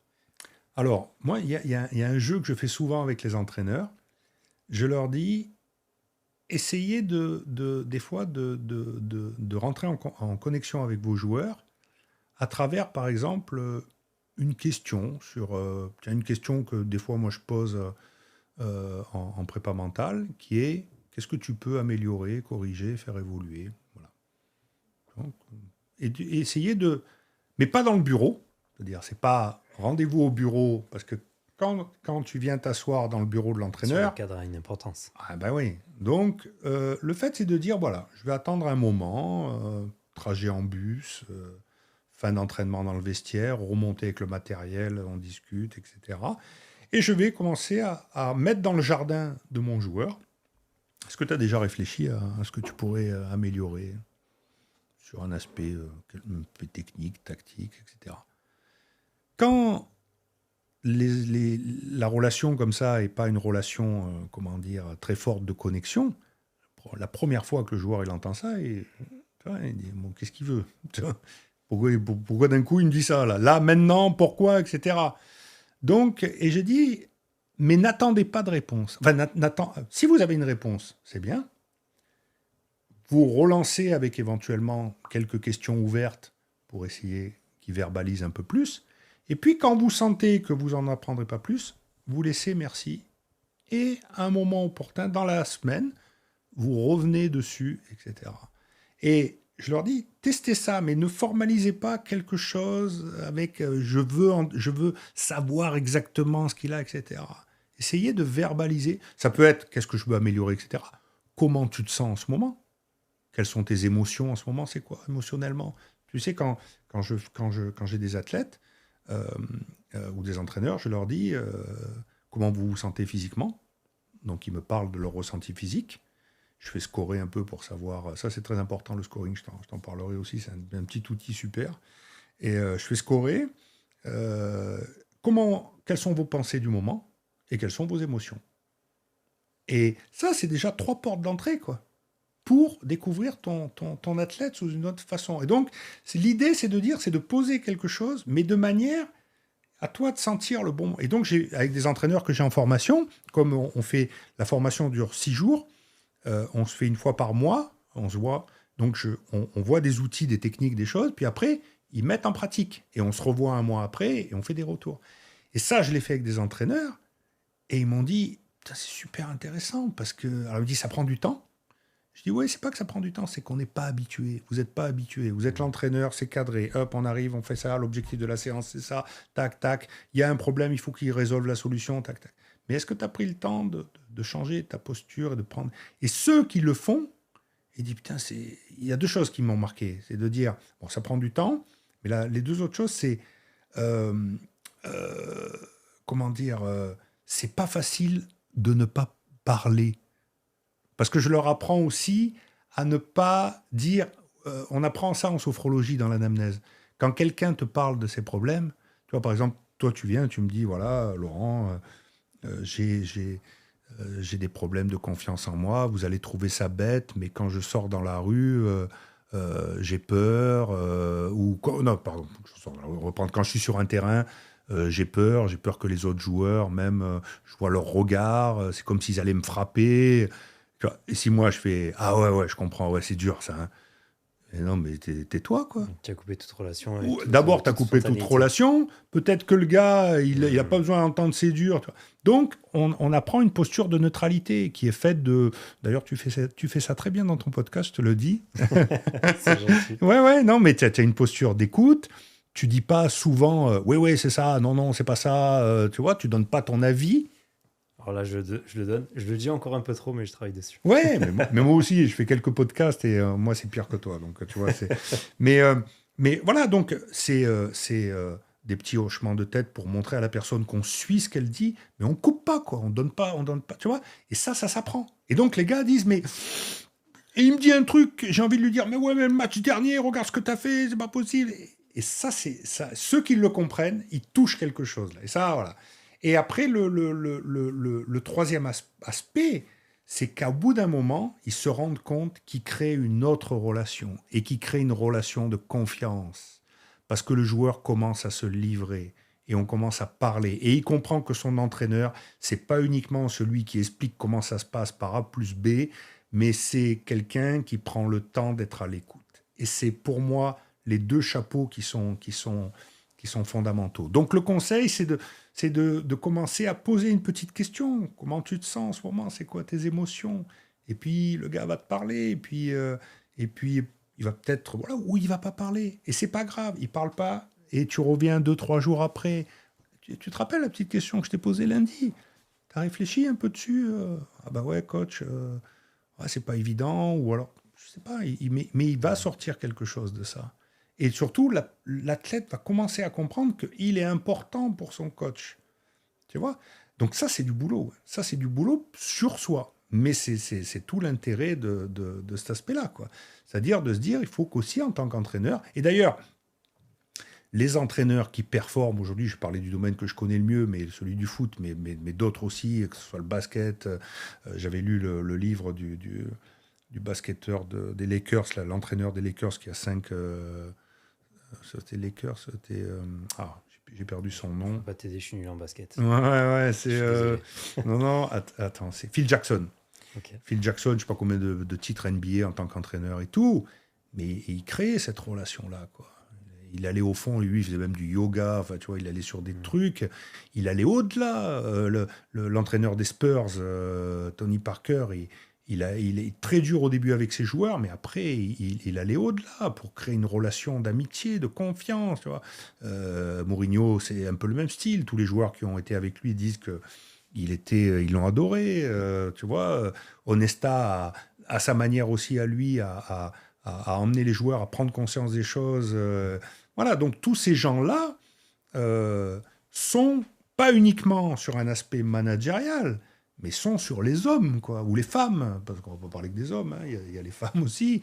Et c'est merveilleux, c'est merveilleux. C'est vrai que quelque chose qui revient souvent, c'est la qualité d'empathie chez les entraîneurs. Ouais. Parce que je pose une question que je te poserai à la fin. Sur, je demande pour la personne que j'interviewe, quel est pour toi un bon entraîneur? Comment est-ce qu'on reconnaît un entraîneur? Et la qualité première qui ressort, c'est l'empathie et l'écoute. Bien sûr. Et c'est vrai que l'écoute, c'est quelque chose qui est très compliqué parce que en tant qu'humain, on a un avis et on adore donner notre avis, qui qu'on soit. Et il faut des fois respecter la parole de l'athlète qui a peut-être un avis différent. Bien sûr. Mais le nôtre n'est pas important parce que c'est lui qui est au centre de sa performance. Et même des fois, on va se dire, il a tort, il faut que je lui dise. Mais peut-être que lui laisser prendre conscience qu'il a tort et se manger un mur, des fois, ça le révèle. Alors, peut-être pas tout le temps, ça dépend des athlètes. Mais je suis certain que si on arrive à écouter, à nous, digérer l'information qu'on a eue, on peut l'utiliser derrière sur l'entraînement et révéler des choses insoupçonnées chez l'athlète. Bien sûr. Et ça, on s'en rend compte très vite, et que ce soit sur du très haut niveau ou du très, très bas niveau. Quelqu'un qui découvre un sport, tu peux, par l'écoute, enlever des peurs et le rendre beaucoup plus performant et lui permettre d'apprendre beaucoup plus vite que ce qu'il aurait fait naturellement. Mais tu sais, j'ai un exemple très récent. Hein, ce midi, j'ai déjeuné avec un ami et sa fille a 13 ans et elle s'entraîne presque tous les jours en natation. Donc elle est déjà... Elle est elle est jeune encore, mais elle commence à passer dans un cap où elle a fait des stages, où il nage 6 heures par jour, tu vois. Enfin, bon. Et en fait, au début, comme c'était dur parce qu'elle était jeune, elle avait 100 mètres d'écart avec tous les autres nageurs. Mais tous les autres nageurs, ils avaient 18, 19, 20 ans. Tu vois, donc forcément, 13 ans, même si elle est longiligne, etc., tout ça. Et en fait, son père, elle verbalisait le truc en disant « Mais tu te rends compte, j'y arriverai jamais, 100 mètres, les mecs. » Et en fait, elle était focus sur eux. Et son papa, qui est très à l'écoute, etc., tout ça, a dit « Mais concentre-toi d'abord sur toi, à un moment ou à un autre, ça va arriver. concentre-toi sur ta nage, on va aux entraînements, etc. Et il y a eu un moment où il y a eu le fait de ne pas la mettre dans l'obligation, etc., tout ça, de lui faire confiance, de la laisser s'exprimer, de la rassurer à bon escient, etc. Et ben un jour, sur une compète, elle a pris conscience que, et maintenant, elle y va avec plaisir. Et tout doucement, l'écart de 100 mètres se réduit, et c'est la chose logique des choses, quoi, tu vois. Donc, oui, comme tu dis, il y a beaucoup, beaucoup en lien avec cette notion d'écoute, avec cette notion de... Parce qu'il faut comprendre qui est la personne en face de toi. Tu sais, moi, une fois, j'ai eu un athlète, un joueur de foot, je l'appelle, je dis physiquement, comment ça va? Ouais, super, impeccable, pleine forme, titulaire, machin, ça. Mentalement, ouais, mentalement, ça va. Je suis titulaire, machin, physiquement, je suis bien. Je dis, ok, bon, je dis, bon, on se dirige vers. Je dis, bah alors, les émotions, je suis en colère. Je dis, ah, mince, ça va un peu plus loin. Il me dit, bah, je suis en colère parce que on est bientôt à la fin du championnat. Je suis titulaire et il était stagiaire pro dans un club pro. Il était titulaire dans l'équipe et il dit on approche de la fin du championnat et personne m'a. Les dirigeants, tout ça, j'ai l'impression que on veut pas me. Pardon. On veut pas me proposer quelque chose derrière. Donc il y avait de la colère et de la frustration. Tu vois. Mais si je m'arrête à ça va bien, ouais, tu es titulaire, ça va, tu te sens bien, ok, génial. Et non. Et tu passes à côté de l'information principale. Exactement. C'est vrai que la colère, comme certaines autres émotions, ça peut être des moteurs. Est-ce que toi, ça t'arrive d'utiliser justement cette colère ou cette joie, etc., pour accélérer certains processus? Oui, moi j'utilise colère et frustration. Je fais verbaliser, colère, frustration, etc. etc. Et après, j'essaye de trouver des leviers pour transformer ça. J'ai fait ça avec un joueur que j'ai eu hier en séance, tu vois, en visio. Il y a un mois et demi de ça, il n'est pas titulaire dans un groupe pro, mais il est là. Il s'entraîne avec les pros, etc. Tout ça. Il était titulaire en début de saison, donc il le vit un peu. Voilà, il n'a pas compris, mais bon, visiblement, il est moins performant que les autres à son poste à ce moment-là. Et donc, au début, il est très sensible à la prépa mentale. On a tout de suite accroché, même on a fait de la sophro, tout ça, pour travailler sur sa concentration. Tu vois, c'était vachement bien. Puis à un moment, il a verbalisé, il a commencé à dire, ouais, mais bon, je joue pas, etc. Je t'avoue que c'est dur, machin. Et donc, on a fait des séances où je me suis servi de cette frustration, colère, pour mettre en place des fils rouges. J'ai dit, ok, j'ai dit, je comprends. Moi, je compatis tout à fait. J'ai dit, vraiment, tu as besoin de jouer. Alors, comme j'ai une bonne relation avec le staff, un jour, quand on faisait le point pour les joueurs que je suis, m'a dit, attends, ce garçon-là, l'année dernière, il jouait 3 divisions en dessous. Là, il a démarré la saison, il a fait 14 matchs. Donc, le staff me dit, pour nous, il a fait sa saison, quoi. Faut pas qu'il se mette la pression. Il a fait sa saison, quoi. Il vient de 3 divisions en dessous, il monte à un niveau professionnel, il fait 14 matchs que d'autres ne feront pas. Waouh! Donc ça me donne un indicateur. Donc après, je verbalise avec lui et j'ai dit, ok, mais tu sais, j'ai dit, ce qui t'arrive en ce moment, j'ai dit, ok, qu'est-ce qu'on fait alors? On s'arrête? On s'arrête, on continue de ruminer? Ça peut être une option si tu choisis de le faire. Il me dit, ben non, c'est pas une option. Je dis, ben alors qu'est-ce qu'on peut faire? Par quoi on peut remplacer ça? Et là, on commence à chercher. Et donc, il s'est mis en place un fil rouge. Et depuis, il a son fil rouge toutes les semaines dans ses entraînements pour travailler des choses spécifiques. Alors, il y a un truc, la semaine dernière, c'était position de son corps dans certaines situations. Cette semaine, c'est orientation du jeu avec son pied gauche. Enfin, c'est en parallèle de ça. Donc, du coup, toute cette colère, cette frustration, toute cette énergie, il la met là-dedans. Donc, du coup, il réfléchit moins. Il accepte sa position sans l'accepter complètement. Il peut toujours être titulaire, etc. Mais il va en réserve. Il joue à 400% avec la réserve parce qu'il sait que c'est un moyen de continuer à s'améliorer. Et résultat, ça a payé, puisque hier, il a appris que comme il y a 2-3 blessés, comme ça arrive dans tous les groupes, on prend lui plutôt qu'un autre, parce que lui, depuis un certain temps, il me dit, je sens que le staff me parle différemment de ce qu'il me parlait il y a 1 mois et demi. Et oui, parce que tu leur montres que malgré ça, tu es toujours là. Tu travailles. Et il commence à dire, ce garçon-là, voilà. Et quand arrive le moment, parce qu'il y a 3 blessés, 3 mecs absents de prendre quelqu'un, ben on prend toi. Parce que l'entraîneur de la réserve nous a dit que tu étais impliqué, parce que toutes les semaines, on voit que tu fais jamais la gueule. Parce que c'est vrai, des fois, tu accuses le coup quand tu apprends que tu n'es pas dans le groupe, mais tu vas pas bouder comme un petit garçon pendant 3-4 jours, aller voir le directeur sportif ou faire appeler ton agent pour qu'il dise pourquoi mon joueur il joue pas, machin, etc. Tu recentres les débats sur qu'est-ce que tu peux faire. Et moi, je dis souvent... Alors, il y a ces gars-là qui a la colère et la frustration, mais j'ai eu un autre joueur de ce même club, parce que je suis un nombre de joueurs dans ce club-là, où il y en a un autre, lui, tout allait bien. Impeccable, il était dans son rôle, il est impact player, là, il rentre à une demi-heure de la fin, une mi-temps, 15 minutes. Et puis, au début, il dit, bon, ben ça va, donc ok, je dis, ben, tu peux travailler quelque chose, qu'est-ce que tu voudrais améliorer, etc. Et puis je sentais qu'il était un peu, tu vois, un peu, comment dire, un peu hésitant, tu vois, est-ce que ça va me servir, pas me servir. Et puis à force, c'est rentré dans son esprit, lui, il n'y avait pas de colère, il n'y avait pas de truc, mais par contre, comme il était bien, eh ben, il a commencé à identifier un truc, c'était travailler ses cuisses, ses jambes. Donc il est allé voir le staff lui a fait un programme, enfin ils ont fait un programme ensemble, il s'est mis à travailler ses jambes, en plus de ses entraînements, hein, donc bien calculé pas les veilles de match, enfin tu vois, des trucs pour pas charger, un peu plus les matchs où il n'avait pas joué, etc. Et ben un mois après, le gars il te conscientise les choses en te disant mais putain j'ai des jambes de feu quoi. Et donc il a compris qu'il pouvait agir sur les choses. Et pourtant lui il n'y avait pas de colère, il n'y avait pas de frustration, tu vois, il y avait juste du bien-être. Mais il y avait une forme de bien-être qui disait, bon, ben, c'est comme ça.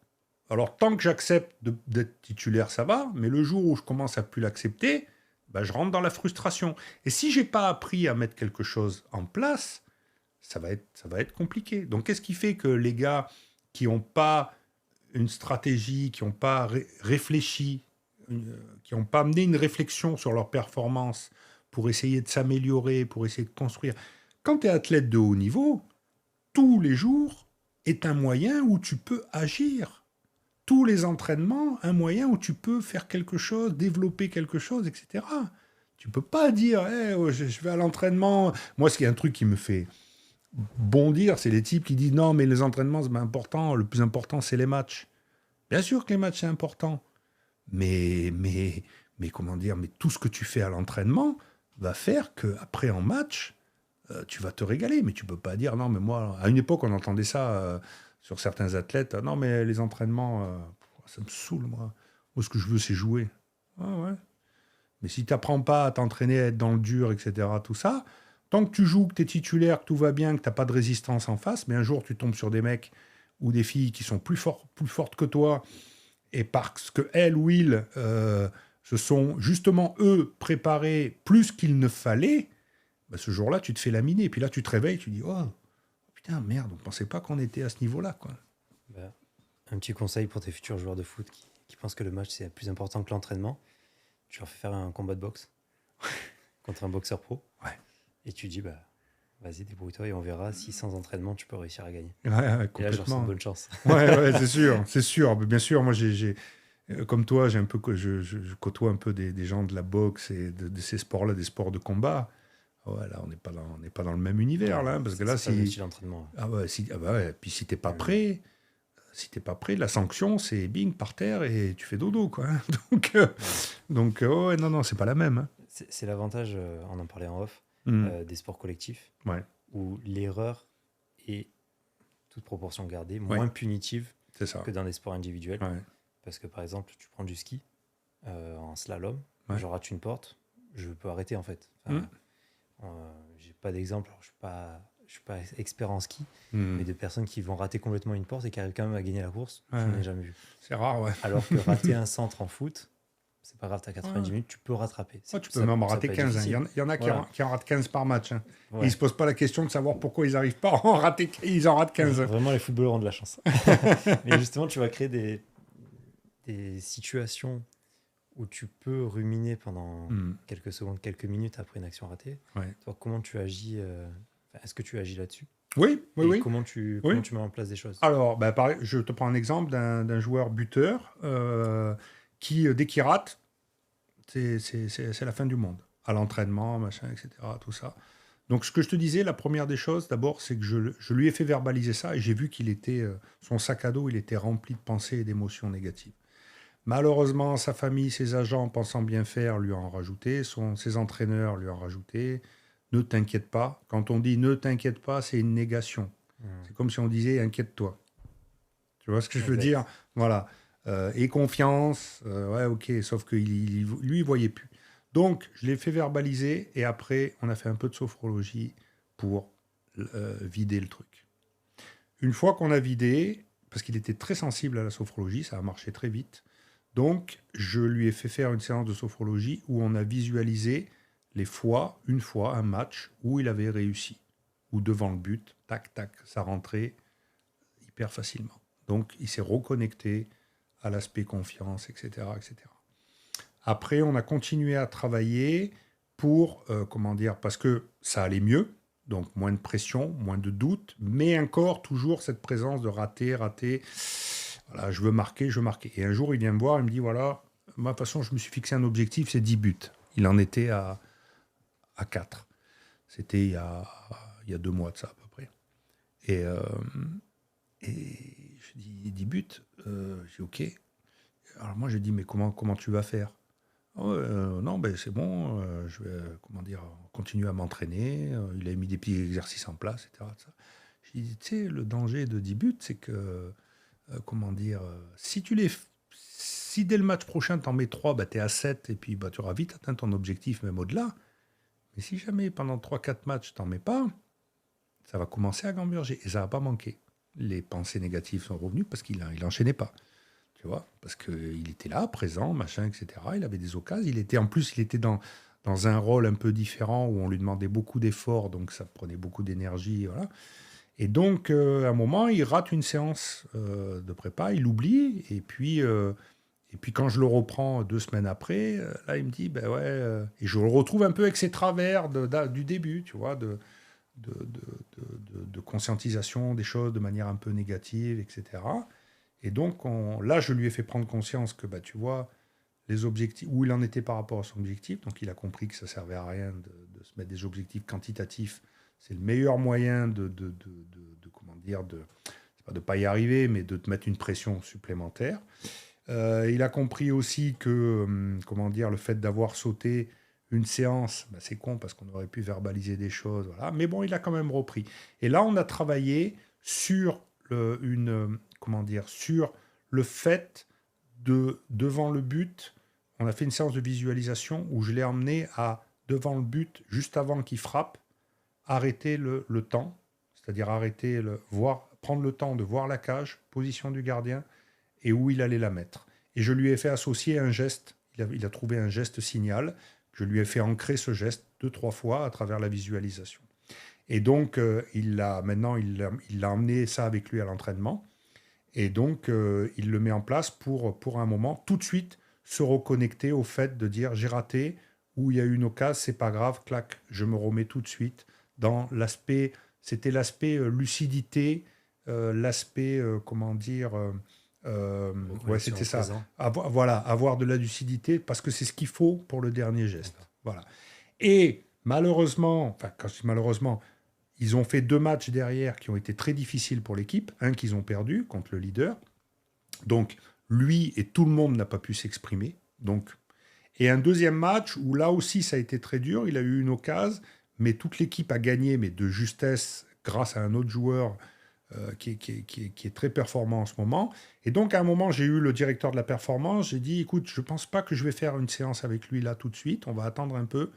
Parce que, comme on a mis en place plein de choses, mais que malheureusement, les situations de jeu ont fait que, si moi je viens encore là-dessus, c'est moi qui risque de rallumer le fait de dire t'as pas marqué. Et il faut lui faire confiance. Et il faut attendre le bon moment, etc. Il reste 3 matchs, il y en a un vendredi. On verra comment ça se passe, quoi, tu vois. Voilà. Donc, comment dire, ça m'arrive d'aller sur ce volet-là, tu vois, pour vraiment, comment dire, euh, euh, travailler spécifiquement sur ça, tu vois. Donc en fait, si je résume, on est toujours un peu sur le même schéma, avec la verbalisation, Oui, l'objectivation, et surtout positionner des objectifs réalisables, quantifiables, oui, mais comment dire ça, qui te permet de te projeter quand même sur un avenir, ouais, on va dire réalisable. Ouais. Et donc quand il parle de 10 buts, effectivement c'est réalisable, mais ça ne dépend pas que de lui. C'est ça. Et puis ça lui met une pression complémentaire parce que tu y penses. Quand tu dis que c'est 10, le but, c'est pas 10. Le but, c'est comment je mets des buts. Je suis buteur, comment je mets des buts. Et là, c'est pas la même, quoi. Ça veut dire que là où j'ai réussi à commencer à le faire basculer, c'est d'abord le fait d'enlever cette espèce d'obligation qui s'est mise et de dire si je marque pas, c'est la cata. Je suis un buteur, si je marque pas, ça va pas aller. Oui, bah ok, t'es un buteur, tu marques pas, et alors? Enfin, tu vois, c'est pas. Je sais que ça va pas aller, mais plus tu vas conscientiser ça, plus tu vas te mettre de la pression. Donc, ce qu'il faut arriver, c'est remplacer ça par qu'est-ce que je peux faire pour cette frustration. Tu vois, là, c'est pas de la colère, c'est de la frustration. Donc, qu'est-ce que je peux faire pour remplacer cette frustration? Ben, je vais la remplacer dans mes entraînements par des exercices spécifiques. Je vais la remplacer par le fait de m'entraîner à visualiser quelque chose, ancrer une bonne pratique, avoir un geste d'ancrage qui va me permettre à un moment de me calmer, d'avoir la lucidité nécessaire, etc.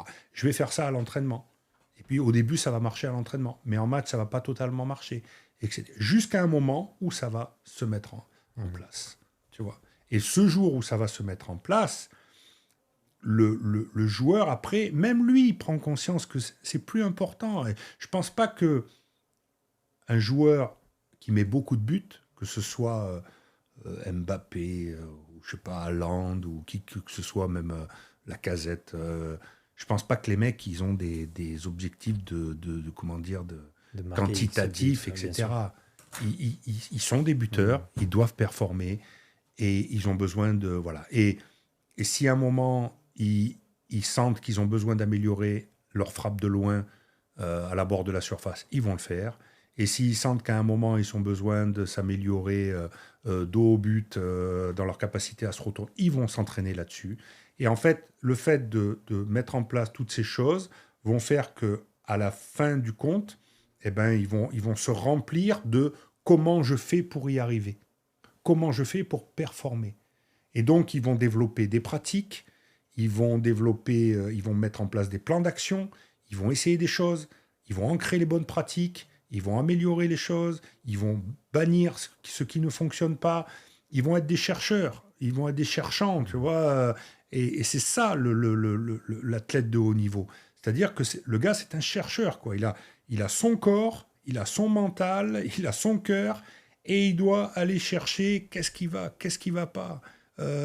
Ça marche, ça marche pas dans telle situation. Ça, c'est mon point fort. Allez, j'ai un ami là qui est dans la performance en accompagnement, pareil, pas un préparateur mental, mais comment on appelle ça, un consultant, qui, lui, son truc, c'est le credo, c'est le point fort, le point fort, le point fort, le point fort, le point fort. Travaille ton point fort jusqu'à temps que ça soit ton ultime maîtrise. Stéphane Curie au basket, qu'on aime ou qu'on n'aime pas, son point fort, c'est tirer à 3 points, quoi.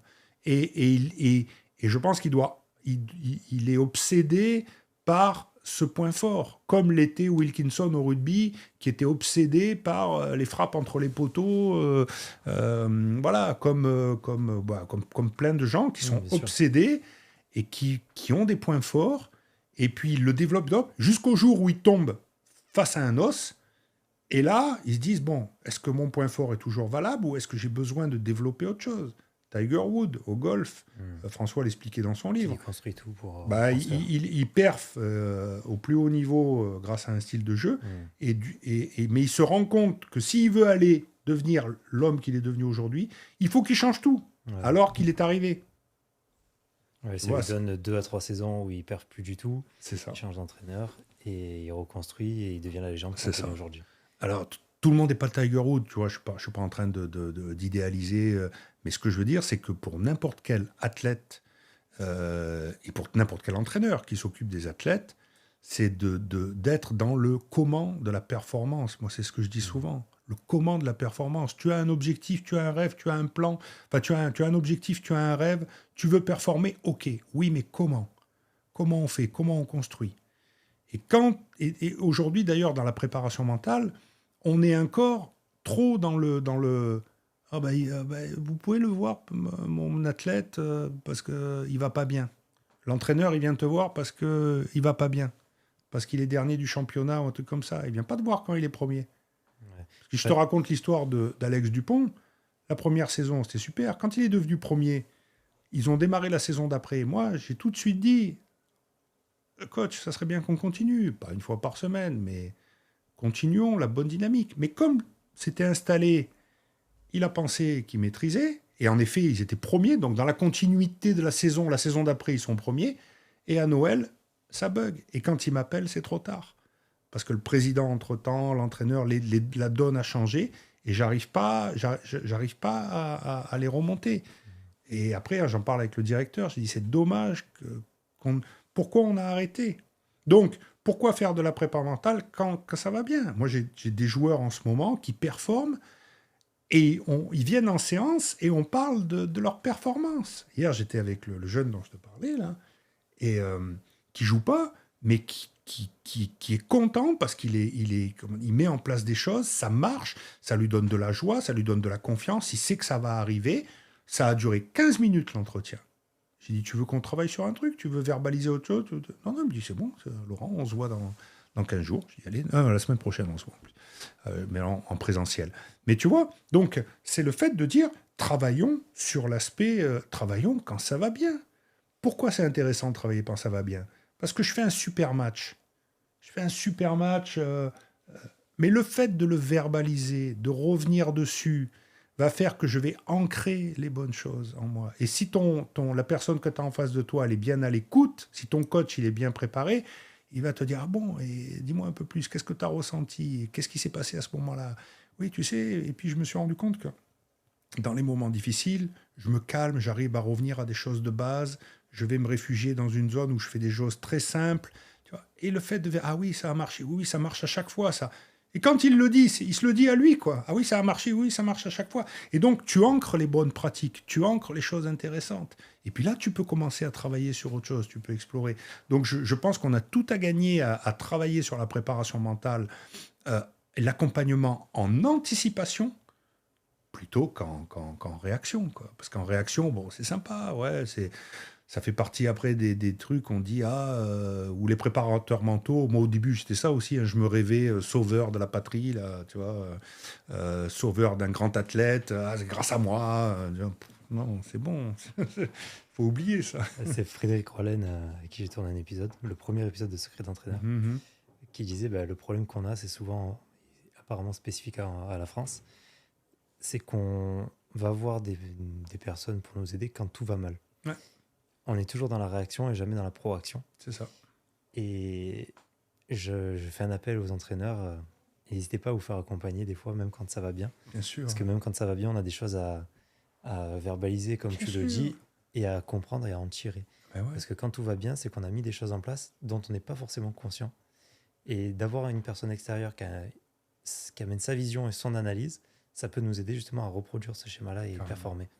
Carrément. Ah, mais carrément. Ouais, complètement. Moi, j'en suis archi convaincu. D'ailleurs, c'est pour ça que je milite pour ça. Et j'ai même, je vais t'avouer que j'ai même eu 1 ou 2 athlètes. Alors, le type, il paye sa séance, hein, de prépa mentale. Il vient, il paye. Les 20 premières minutes, il est comme ça. Il est fermé. Je mets 20 minutes avant de l'ouvrir, quoi, tu vois. Je dis, mais à un moment, j'avais envie de lui dire d'arrêter tout. Je dis, mais dis-moi, tu payes, là, moi je m'en fous, hein, c'est pas grave, hein, à la fin, tu vois. Donc, je dis, mais c'est un truc de fou, ça. Et donc, il y a, comment dire, non, on vient, on verbalise d'abord, ce qui me montrait, c'est que ça n'allait pas, quoi. Ça n'allait pas. Et donc, je dis, mais non, c'est pas possible, quoi. Et donc, pour ça que je te dis qu'aujourd'hui, quand, des fois, il m'arrive, au bout d'1 ou 2 séances, où je dis à l'athlète, bon, écoutez, on va pas poursuivre. On va pas poursuivre. Je peux pas, je veux dire, il faut que tu mettes de toi dedans. Si tu mets pas de toi, c'est mort. Dernièrement, j'ai pris le club dont je te parlais, j'ai pris 8 athlètes du groupe pro. Il y en a un qui a lâché au bout de 2 séances. Il y en a 2 qui ont lâché pour des raisons qui sont pas... Je pense que ça leur faisait du bien, mais ils étaient trop parasités par ce qui se passait pour eux dans le club. Et il y en a 5 qui viennent et qui, sur les 5, il n'y en a aucun qui vient avec des problèmes. Si, le buteur, là, qui cherche un peu un truc, et celui qui joue pas. Mais les 3 autres, ils verbalisent que du positif, quoi. Et on vient, on parle. Il y en a un, il est buteur, il est passeur, enfin, il performe. Je l'appelle l'artiste parce que je travaille. La première séance que j'ai avec lui, que j'ai fait avec lui, pardon, je lui ai fait comprendre qu'il y avait 2 personnages en nous, le maître et l'artiste. Ça, c'était François Ducasse qui on devait y revenir, donc ça. Ouais, voilà, c'est ça. Alors, le maître et l'artiste, c'est le moi conscient et le moi libéré, tu vois. Le maître, c'est celui qui est lié à notre histoire, notre culture, notre environnement familial, comment on a été éduqué, etc. Donc, tu vois l'importance de l'entraîneur là-dedans. Hein. C'est-à-dire, si toute ta carrière, tu l'as fait avec un entraîneur qui dit vous êtes tous des ânes, allez, vous êtes nuls, machin, etc. Tout ça, c'est sûr que le jour où ça se passe mal, voilà. Et si, à contrario, tu as été un entraîneur qui n'a pas été non plus un béni oui-oui, quoi, hein, mais qui t'a motivé, qui t'a emmené dans la difficulté, qui t'a fait comprendre que la souffrance, il peut y avoir du plaisir dans la souffrance. On en a parlé en off tout à l'heure, que je veux dire que c'est pas juste, oui, t'es beau, t'es le meilleur, t'es le machin. Non, des fois, t'es pas beau. Et puis, des fois, tu t'en baves, mais t'en baves avec plaisir. Et il y a des gens qui te disent, on adore, comment dire, les séances de préparation de début de saison, parce que on sait qu'on va en chier, mais on sait quand on va sortir de là, on sera des monstres, quoi. Et donc, on y va avec un peu de peur, mais un peu de plaisir aussi et de satisfaction. Le moi conscient, voilà. Il est intéressant, ce maître, parce que quand il conscientise les choses de manière, comment dire, quand il conscientise les choses, si jamais on dévie un peu de nos objectifs, tout ça, de temps en temps, il vient te rappeler, il dit non, attends, là, c'est important que tu te prépares bien pour ce match-là, déconne pas, commence pas à sortir, commence pas à faire n'importe quoi, etc. Donc il y a des côtés où il a des bons conseils. Parce qu'il est c'est notre moi conscient. Nos parents, nos entraîneurs nous ont appris qu'il fallait bien se préparer pour un match, qu'il fallait pas avoir peur, voilà, etc. Donc on nous a ancré des bonnes choses. Donc le maître vient nous rappeler ces bonnes choses. Mais des fois, quand ça va pas, c'est le moi conscient qui dit mais t'es nul, mon pauvre. Ils sont 20 fois meilleurs que toi. T'y arriveras jamais. T'es naze, t'as pas confiance en toi, et puis il te charge, quoi. Ah oui, t'as raté le penalty, là. Oui, bien sûr. Ou alors, ne rate pas le penalty. Il est là, au moment où tu vas tirer, il fait attention, hein, si tu rates, t'es mort. Hein.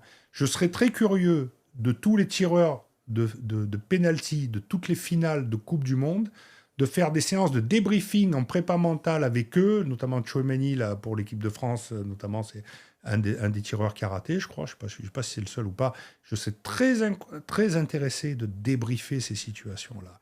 Parce que là, il y a des choses, je suis sûr, du domaine du conscient et de ce maître-là qui te dit te rate pas. Hein.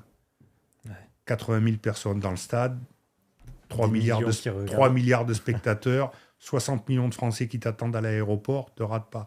Si tu n'as pas développé une stratégie pour fermer les écoutilles, comme savaient le faire certains joueurs, comme savent le faire certains joueurs, t'es mort. Tu vois, si en plus tu t'es pas entraîné spécifiquement aussi pour ça, t'es mort. Parce que ça aussi, il y a le moment, mais il y a l'avant. Bon, bref. Donc, il y a ce maître-là. Donc, très intéressant, mais des fois, il génère des pensées parasites. Et quand il génère des pensées parasites, on commence à déjouer, etc. Tout ça. Et de l'autre côté, tu as l'artiste. Et l'artiste, c'est le moi libéré. C'est celui qui va performer, c'est celui qui ne se pose pas de questions, c'est celui qui, plus tu apprends à le développer, va t'amener vers le flow, vers la zone. François parlait de la zone, lui. Ouais, voilà, c'est la même chose. L'espace où, à un moment, le match, tu sais, tout doucement, ça monte. Et puis, tu sais que tu fais une transversale de l'autre côté parce qu'il y a quelqu'un. Tu sais pas pourquoi, mais le ballon, il t'arrive. Et tu le prends comme il faut le prendre, et il va dans la lucarne parce que tu sais qu'il va aller dans la lucarne, etc. Et ça, c'est l'aspect magique du maître. Et donc, tout le travail pour quelqu'un, c'est de prendre conscience des 2 personnages, de prendre conscience que l'artiste, tu ne peux pas le convoquer. Tu ne peux pas dire allez, je vais dans le flow, ou je vais dans la zone. Trop facile, ça serait bien. Hein, ça serait beau. Ça serait beau, il faut des techniques, des choses, etc. Et encore que, on peut se poser la question de ceux qui vont dans la zone et le flow, notamment, on en parlait tout à l'heure aussi en off, par rapport au sport à risque. Ouais. Au sport où, tu vois, où si tu mets ta main au mauvais endroit, tu tombes, quoi. Eux, peut-être que le flow, la zone... C'est plus facile pour eux. Voilà. Ils ont des capacités de concentration beaucoup plus importantes. Mais pour les autres sports, où il y a moins peut-être de risques, etc., tout ça, voilà. Donc, ce moi libéré, il est intéressant. Et il faut apprendre à faire la passerelle entre les deux, tu vois, et à de temps en temps à fermer la porte pour pas que l'artiste il vienne t'emmerder, quoi, et que tu puisses complètement libérer ta perf. Mais il faut aussi accepter que ta perf ne peut pas être linéaire. Il y a un schéma que François m'a appris, que j'utilise toujours, c'était le niveau moyen de jeu. Apprendre à bien mal jouer. C'est-à-dire, dans le foot, souvent, c'est ça, c'est soit tu perfs tout en haut, soit tu es nul. Ça, c'est ce que je te disais tout à l'heure. Hein. Ouais. Tu gagnes le match contre Brest, ouais, génial. Tu perds, bon, allez, c'est bon, dégage. Tu vois, grosso modo, quoi. Donc, les joueurs, c'est souvent, putain, aujourd'hui, je fais un super match. Et puis d'un coup, j'ai fait un match de merde. Et au milieu, il y a le niveau moyen. Le niveau moyen de jeu, c'est quoi? C'est, tu le sais, toi, tu as fait du sport en compète, etc. C'est le niveau où tu n'es pas excellent, tu n'es pas nul, mais tu fais ce que tu sais faire. Les choses basiques qui te permettent, sans forcer, pas de faire de l'archi-performance, mais à défaut, de pas sombrer. Et en fait, on apprenait à conscientiser, on apprend à conscientiser cette zone, ce que lui appelait le bien mal joué. Et le bien mal joué, c'était entre le moment où je suis pas le super performeur, mais par contre, je fais. Et c'est une zone refuge, ça. Alors, le niveau moyen d'un joueur comme, tiens, on va prendre de l'actualité, un joueur comme Haaland par rapport à un autre joueur du championnat de Ligue 1 ou d'une équipe classique de milieu de tableau dans n'importe quel championnat européen, ils n'ont pas le même niveau moyen de jeu. Le niveau moyen de Messi, même quand il jouait sur un pied ou que voilà, c'était tout de suite au-dessus, largement au-dessus des autres. Tu vois. Donc les niveaux moyens dépendent aussi de... Mais c'est ces niveaux moyens qu'il faut travailler, renforcer. Et on en revient au comment de la perf. C'est-à-dire que si je fais tout doucement grimper mon niveau moyen de jeu, eh ben, qu'est-ce qui va se passer? Je vais faire des choses de plus en plus de manière automatique. Je vais pas performer tout de suite d'un coup. Par contre, je contre-performerai pas. Et d'ailleurs, les recruteurs ou les gens qui s'intéressent aux joueurs, des fois, veulent les voir sur toute une palette de saisons, etc., les suivre en permanence. Pas que sur les gros matchs, mais aussi sur les matchs où à un moment un peu piégeux, difficile, est-ce que le gars, il est capable de laisser passer l'orage? Et donc avec le joueur là, dont je te parle, qui est très performant en ce moment, qui passe des buts, machin, etc., qui porte son équipe, ben, je lui ai fait conscientiser ça, le maître et l'artiste. Et il a fallu 2 séances pour qu'il comprenne. Et parce que lui, il était dans l'artiste, il est dans ce côté, il a besoin de rayonner, etc. Et je lui ai fait prendre conscience que de temps en temps, ça n'allait pas venir tout seul. Et donc, comme il a pris conscience de ça, il a développé quelques stratégies pour pouvoir laisser passer l'orage et au moment opportun être décisif. Et comme par hasard, il est décisif dans tous les matchs, dans les moments clés opportuns. C'est lui qui fait gagner le dernier match, tu vois, par exemple. C'est une anecdote, mais voilà, quoi, tu vois. Donc, cette notion de maître et d'artiste et de niveau moyen à développer pour que tu fasses pas l'ascenseur émotionnel aussi, quoi, tu vois.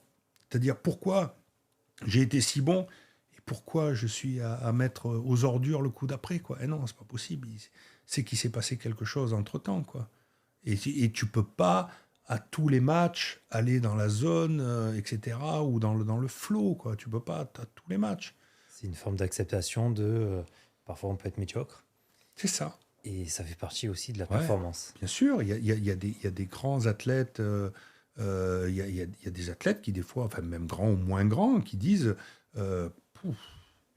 aujourd'hui, c'était dur, mais bon, on a fait ce qu'on savait faire correctement, on ne s'est pas affolé et ça passe. J'aime bien cette façon de présenter justement le bien mal joué. Ah ouais, c'est super ça. Ouais. Est-ce qu'il y a des choses que tu veux aborder, qu'on a oubliées, que tu aimerais écoute, non, je pense qu'on a on a pas mal tourné de choses. Non, moi je conseille de lire le livre Champion dans la tête. Ouais, tu anticipes ma question. Mais vas-y, du coup, quel livre tu conseillerais ou quelle formation? Alors, le livre, je conseille Champion dans la tête. Ça, t'es pas le premier à le conseiller d'ailleurs. Ouais, il vieillit pas ce bouquin. Il a un message très simple. Et à chaque fois que je le fais lire ou que je le conseille à quelqu'un, voilà, c'est une belle porte d'entrée et moi j'aime bien. Après, j'ai lu pas mal de livres. Pas forcément en préparation mentale. Hein, oui, non. Bah, si, j'ai lu le livre de Claude Onesta, qui était très très intéressant aussi. J'ai lu Johnny Wilkinson, j'ai eu un peu plus mal à la tête, mais c'était intéressant. Mais il est ardu, le garçon. Hein. Ah ouais, Il est performant, mais il est ardu. Hein. je le dirais. Non, mais ouais, après voilà. Non, champion dans la tête, ça a vraiment été. Après, il y a eu plein de livres, il y a eu des biographies. Là, en ce moment, je lis un truc sur la communication non verbale. Enfin, après, je pioche, tu vois, je pioche. Il y a des choses qui m'intéressent. Il y a des choses où des fois je prends des petits trucs à l'intérieur. J'ai un ami qui a écrit De l'ombre à la lumière du Nord, qui est un livre sur le titre de champion de France, parce que c'est lui qui est le consultant dont je te parlais tout à l'heure, qui a accompagné l'entraîneur dans le titre de champion en 98, sur l'aspect management et communication. Lui, il a été très inspirant pour moi, notamment dans mon aventure à Brest après. Donc voilà, voilà, ça dépend de... voilà, mes champions dans la tête, ouais, c'est le bouquin. S'il y en avait un à ressortir, c'est celui-là. Après, en termes de formation, j'invite beaucoup les gens qui veulent faire de la préparation mentale alors, les formations en prépa mentale sont intéressantes, mais pour moi, les formations en coaching vont un peu plus loin dans la notion d'accompagnement, dans la notion de posture, tu vois, dans la notion de définition d'objectifs aussi, etc. Voilà. Donc, c'est bien d'associer les deux, mais trouver une bonne formation en coaching, c'est intéressant. Alors, elles ne sont pas toutes reconnues par l'État. Il faut trouver le bon organisme. Moi, j'ai eu la chance de travailler avec un monsieur qui s'appelait Raphaël Mailleux chez EcoSport, qui avait créé sa propre institut. C'était pas comment dire, c'est pas une formation reconnue par l'État. Elle était juste certifiante comme n'importe quelle formation. Enfin, même pas, non pas certifiante, mais tu as un certificat à la fin, si, comme quoi tu l'as fait, quoi. Mais c'était pas ça. Le plus important, c'était les contenus. Moi, il m'a ouvert les yeux sur, la bonne posture à avoir, etc. Donc ça, c'était bien. Et puis après, tout ce qui est sophrologie, hypnose, évidemment, parce que ça a été la vraie révélation pour moi, après, même par rapport à ma posture, quoi, tu vois. Donc, faire une formation en sophrologie, c'est super intéressant. Travailler sur l'hypnose, enfin, tout ce qui permet d'aller vers les ressentis physiques, mentaux, émotionnels, quoi. Okay. Parce que c'est ça qu'il faut... C'est là où il faut aller, pas que dans la conscience, quoi, tu vois. Moi, je pense qu'au début de ma carrière de préparateur mental, j'étais beaucoup dans la conscientisation des choses. Donc, genre, explique-moi ce que tu as, je vais te dire quelles sont les solutions, ou je vais essayer de te faire comprendre quelles sont les solutions. Et des fois, il faut expliquer ce qu'on a, mais il faut peut-être lâcher prise et vider un peu le truc pour remettre des choses positives, pour après pouvoir reconscientiser, mais nettoyer propre, tu vois. Donc, ouais, c'est l'image que je te donnais avec le verre tout à l'heure. Ouais, voilà, c'est ça, exactement. Ouais. Et donc maintenant, c'est ton tour. Quelle est la meilleure façon de reconnaître un bon entraîneur? Quelles sont les qualités principales à avoir en tant qu'entraîneur? Alors, je pense que... alors, j'ai envie de dire que pour moi, un bon entraîneur, c'est qualité principale, on va dire, évidemment, l'écoute. L'écoute, l'exploration, en fait, la capacité à explorer les autres et à les faire se révéler.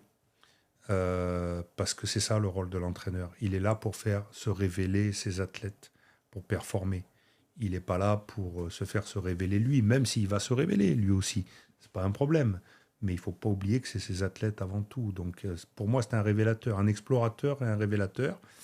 Et après, c'est quelqu'un évidemment qui va communiquer, qui va accompagner, qui va avoir une démarche... une démarche d'accompagnement de ces athlètes. Il y a deux aspects. Hein. On en revient à l'aspect managérial et l'aspect mental. Quoi. Voilà, les deux. Donc, ouais, c'est ça. C'est un savant mélange. Tu parlais tout à l'heure d'empathie. Je ne peux pas vraiment donner une définition précise, mais évidemment on va mettre de cette notion d'écoute, d'exploration, de communication, évidemment d'empathie, mais aussi de management et de proactivité, quoi. Mmh. Tu vois, c'est-à-dire, je suis proactif, j'agis sur les choses, quoi. Voilà. C'est un subtil mélange, hein. Je dirais que c'est un druide, c'est un sorcier, tu vois, voilà. Qui concocte une potion. Ouais, c'est ça. Un bon entraîneur, c'est un bon sorcier.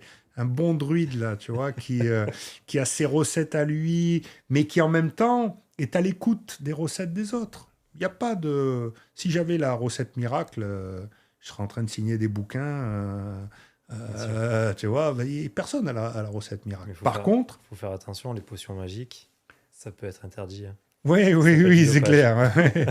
Non, mais voilà, c'est quelqu'un qui crée c'est comment dire, si on parlait un peu d'alchimie, tu vois, c'est un peu, voilà, c'est quelqu'un qui met tous les ingrédients pour emmener les athlètes vers leur performance. Mais voilà, l'épanouissement, c'est là-dedans que ça se passe. Tous les mecs qui performent, ils ont tous le point commun, c'est qu'en général, ouais, tu peux performer dans la souffrance, hein, ça arrive, hein, on en a vu, hein, qui ont fait...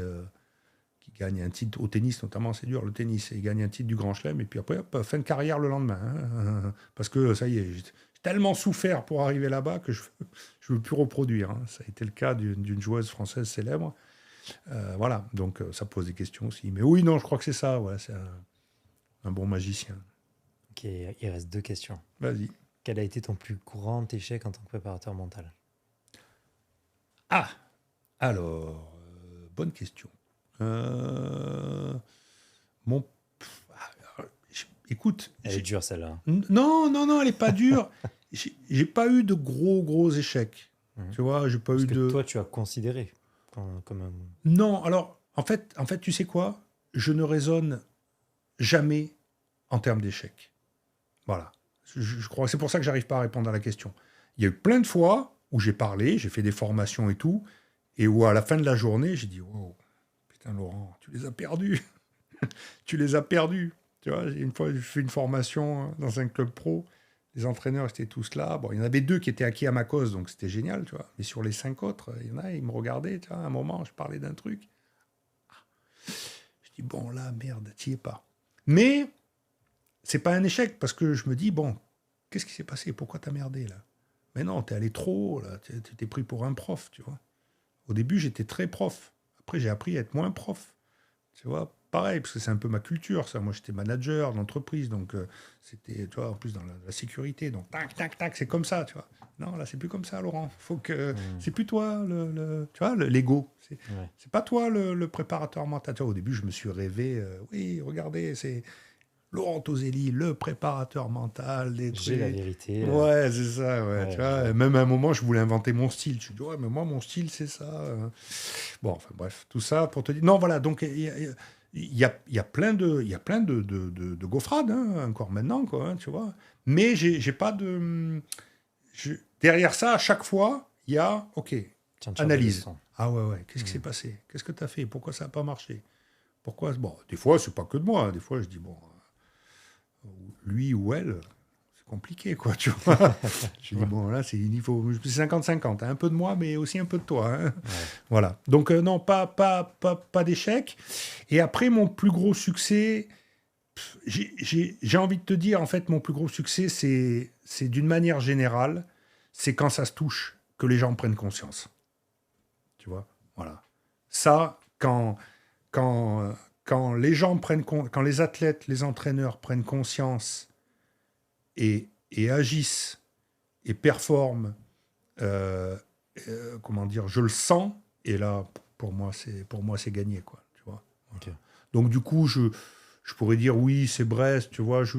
D'ailleurs, je fais pas non plus trop, tu vois, sur mes sites internet et tout. Je fais pas forcément référence. Je mets pas 3 tonnes d'expérience, de machin, etc. Parce que tout le monde est important, tu vois. Ça peut être avec un jeune athlète qui, le jour où ce jeune footballeur, il prend conscience en une séance que c'est merveilleux pour moi, ça. Je dis, putain, t'imagines, sur une séance, ping, hop là.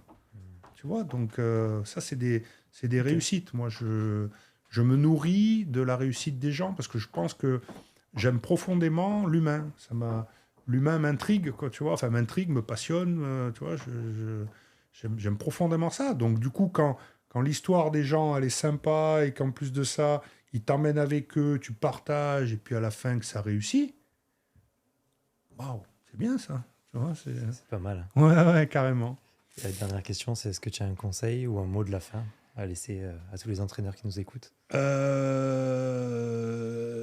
Je vais dire, ouais, le conseil, c'est faites de la préparation mentale. Appelez-moi. On va être commercial. Appelez-moi, Laurent Toselli, n'oubliez pas. www.toselli.fr. On peut retrouver ton site sur ta fiche. Non, je déconne. Non, qu'est-ce que je donnerais comme conseil aux entraîneurs? C'est comment dire, de développer leur capacité de réflexion, de développer leur capacité de connexion, et d'agir, de construire, d'être en permanence dans la construction. Tout est bon à apprendre, à écouter, à entendre, à tester. Soyez un cherchant, quoi. Continuez de fabriquer des potions. À un moment ou à un autre, va se passer quelque chose, quoi. Voilà. Pas de certitude, pas de recette. Si, il faut des certitudes, mais les bonnes. Mais pas de recette toute faite, pas de machin, quoi. Donc, je peux pas dire, soyez plus communicant que ça, soyez plus... Non, je crois d'une manière générale, il faut être, si j'ai envie de te dire, on va rester très managérial, très proactif, quoi. Tu vois, proactif, anticipation, analyse, anticipation, réflexion, c'est là que ça se passe. Mais en plusieurs temps. C'est-à-dire le temps pour la réflexion, le temps pour l'action. Le temps pour le débriefing, l'analyse et la nouvelle réflexion. Tu vois, voilà. Pas se prendre la tête tout le temps, quoi. Tu vois, moi aussi, des fois... faut lâcher. Ah ouais, bien sûr. Les athlètes, tu vois, si tous les semaines, tu es là, alors, ça va, cette semaine, comment c'était, tu vois, mec, c'est bon, tu vois. Et derrière, t'es pas bon. Au début, j'étais comme ça, tu vois. J'accompagnais les gens, puis tout de suite, tu voulais savoir, alors, tu vois. Mais non, le type, laisse-lui vivre. Faut laisser le temps au temps. Ouais, complètement. Laurent Toselli, merci. Julien, merci à toi, c'était très intéressant. Ça me fait plaisir de te recevoir sur cet épisode. Ouais, moi, ça me fait plaisir d'être là, et puis je te souhaite aussi une bonne continuation pour ce beau projet sur les entraîneurs. Merci. Merci.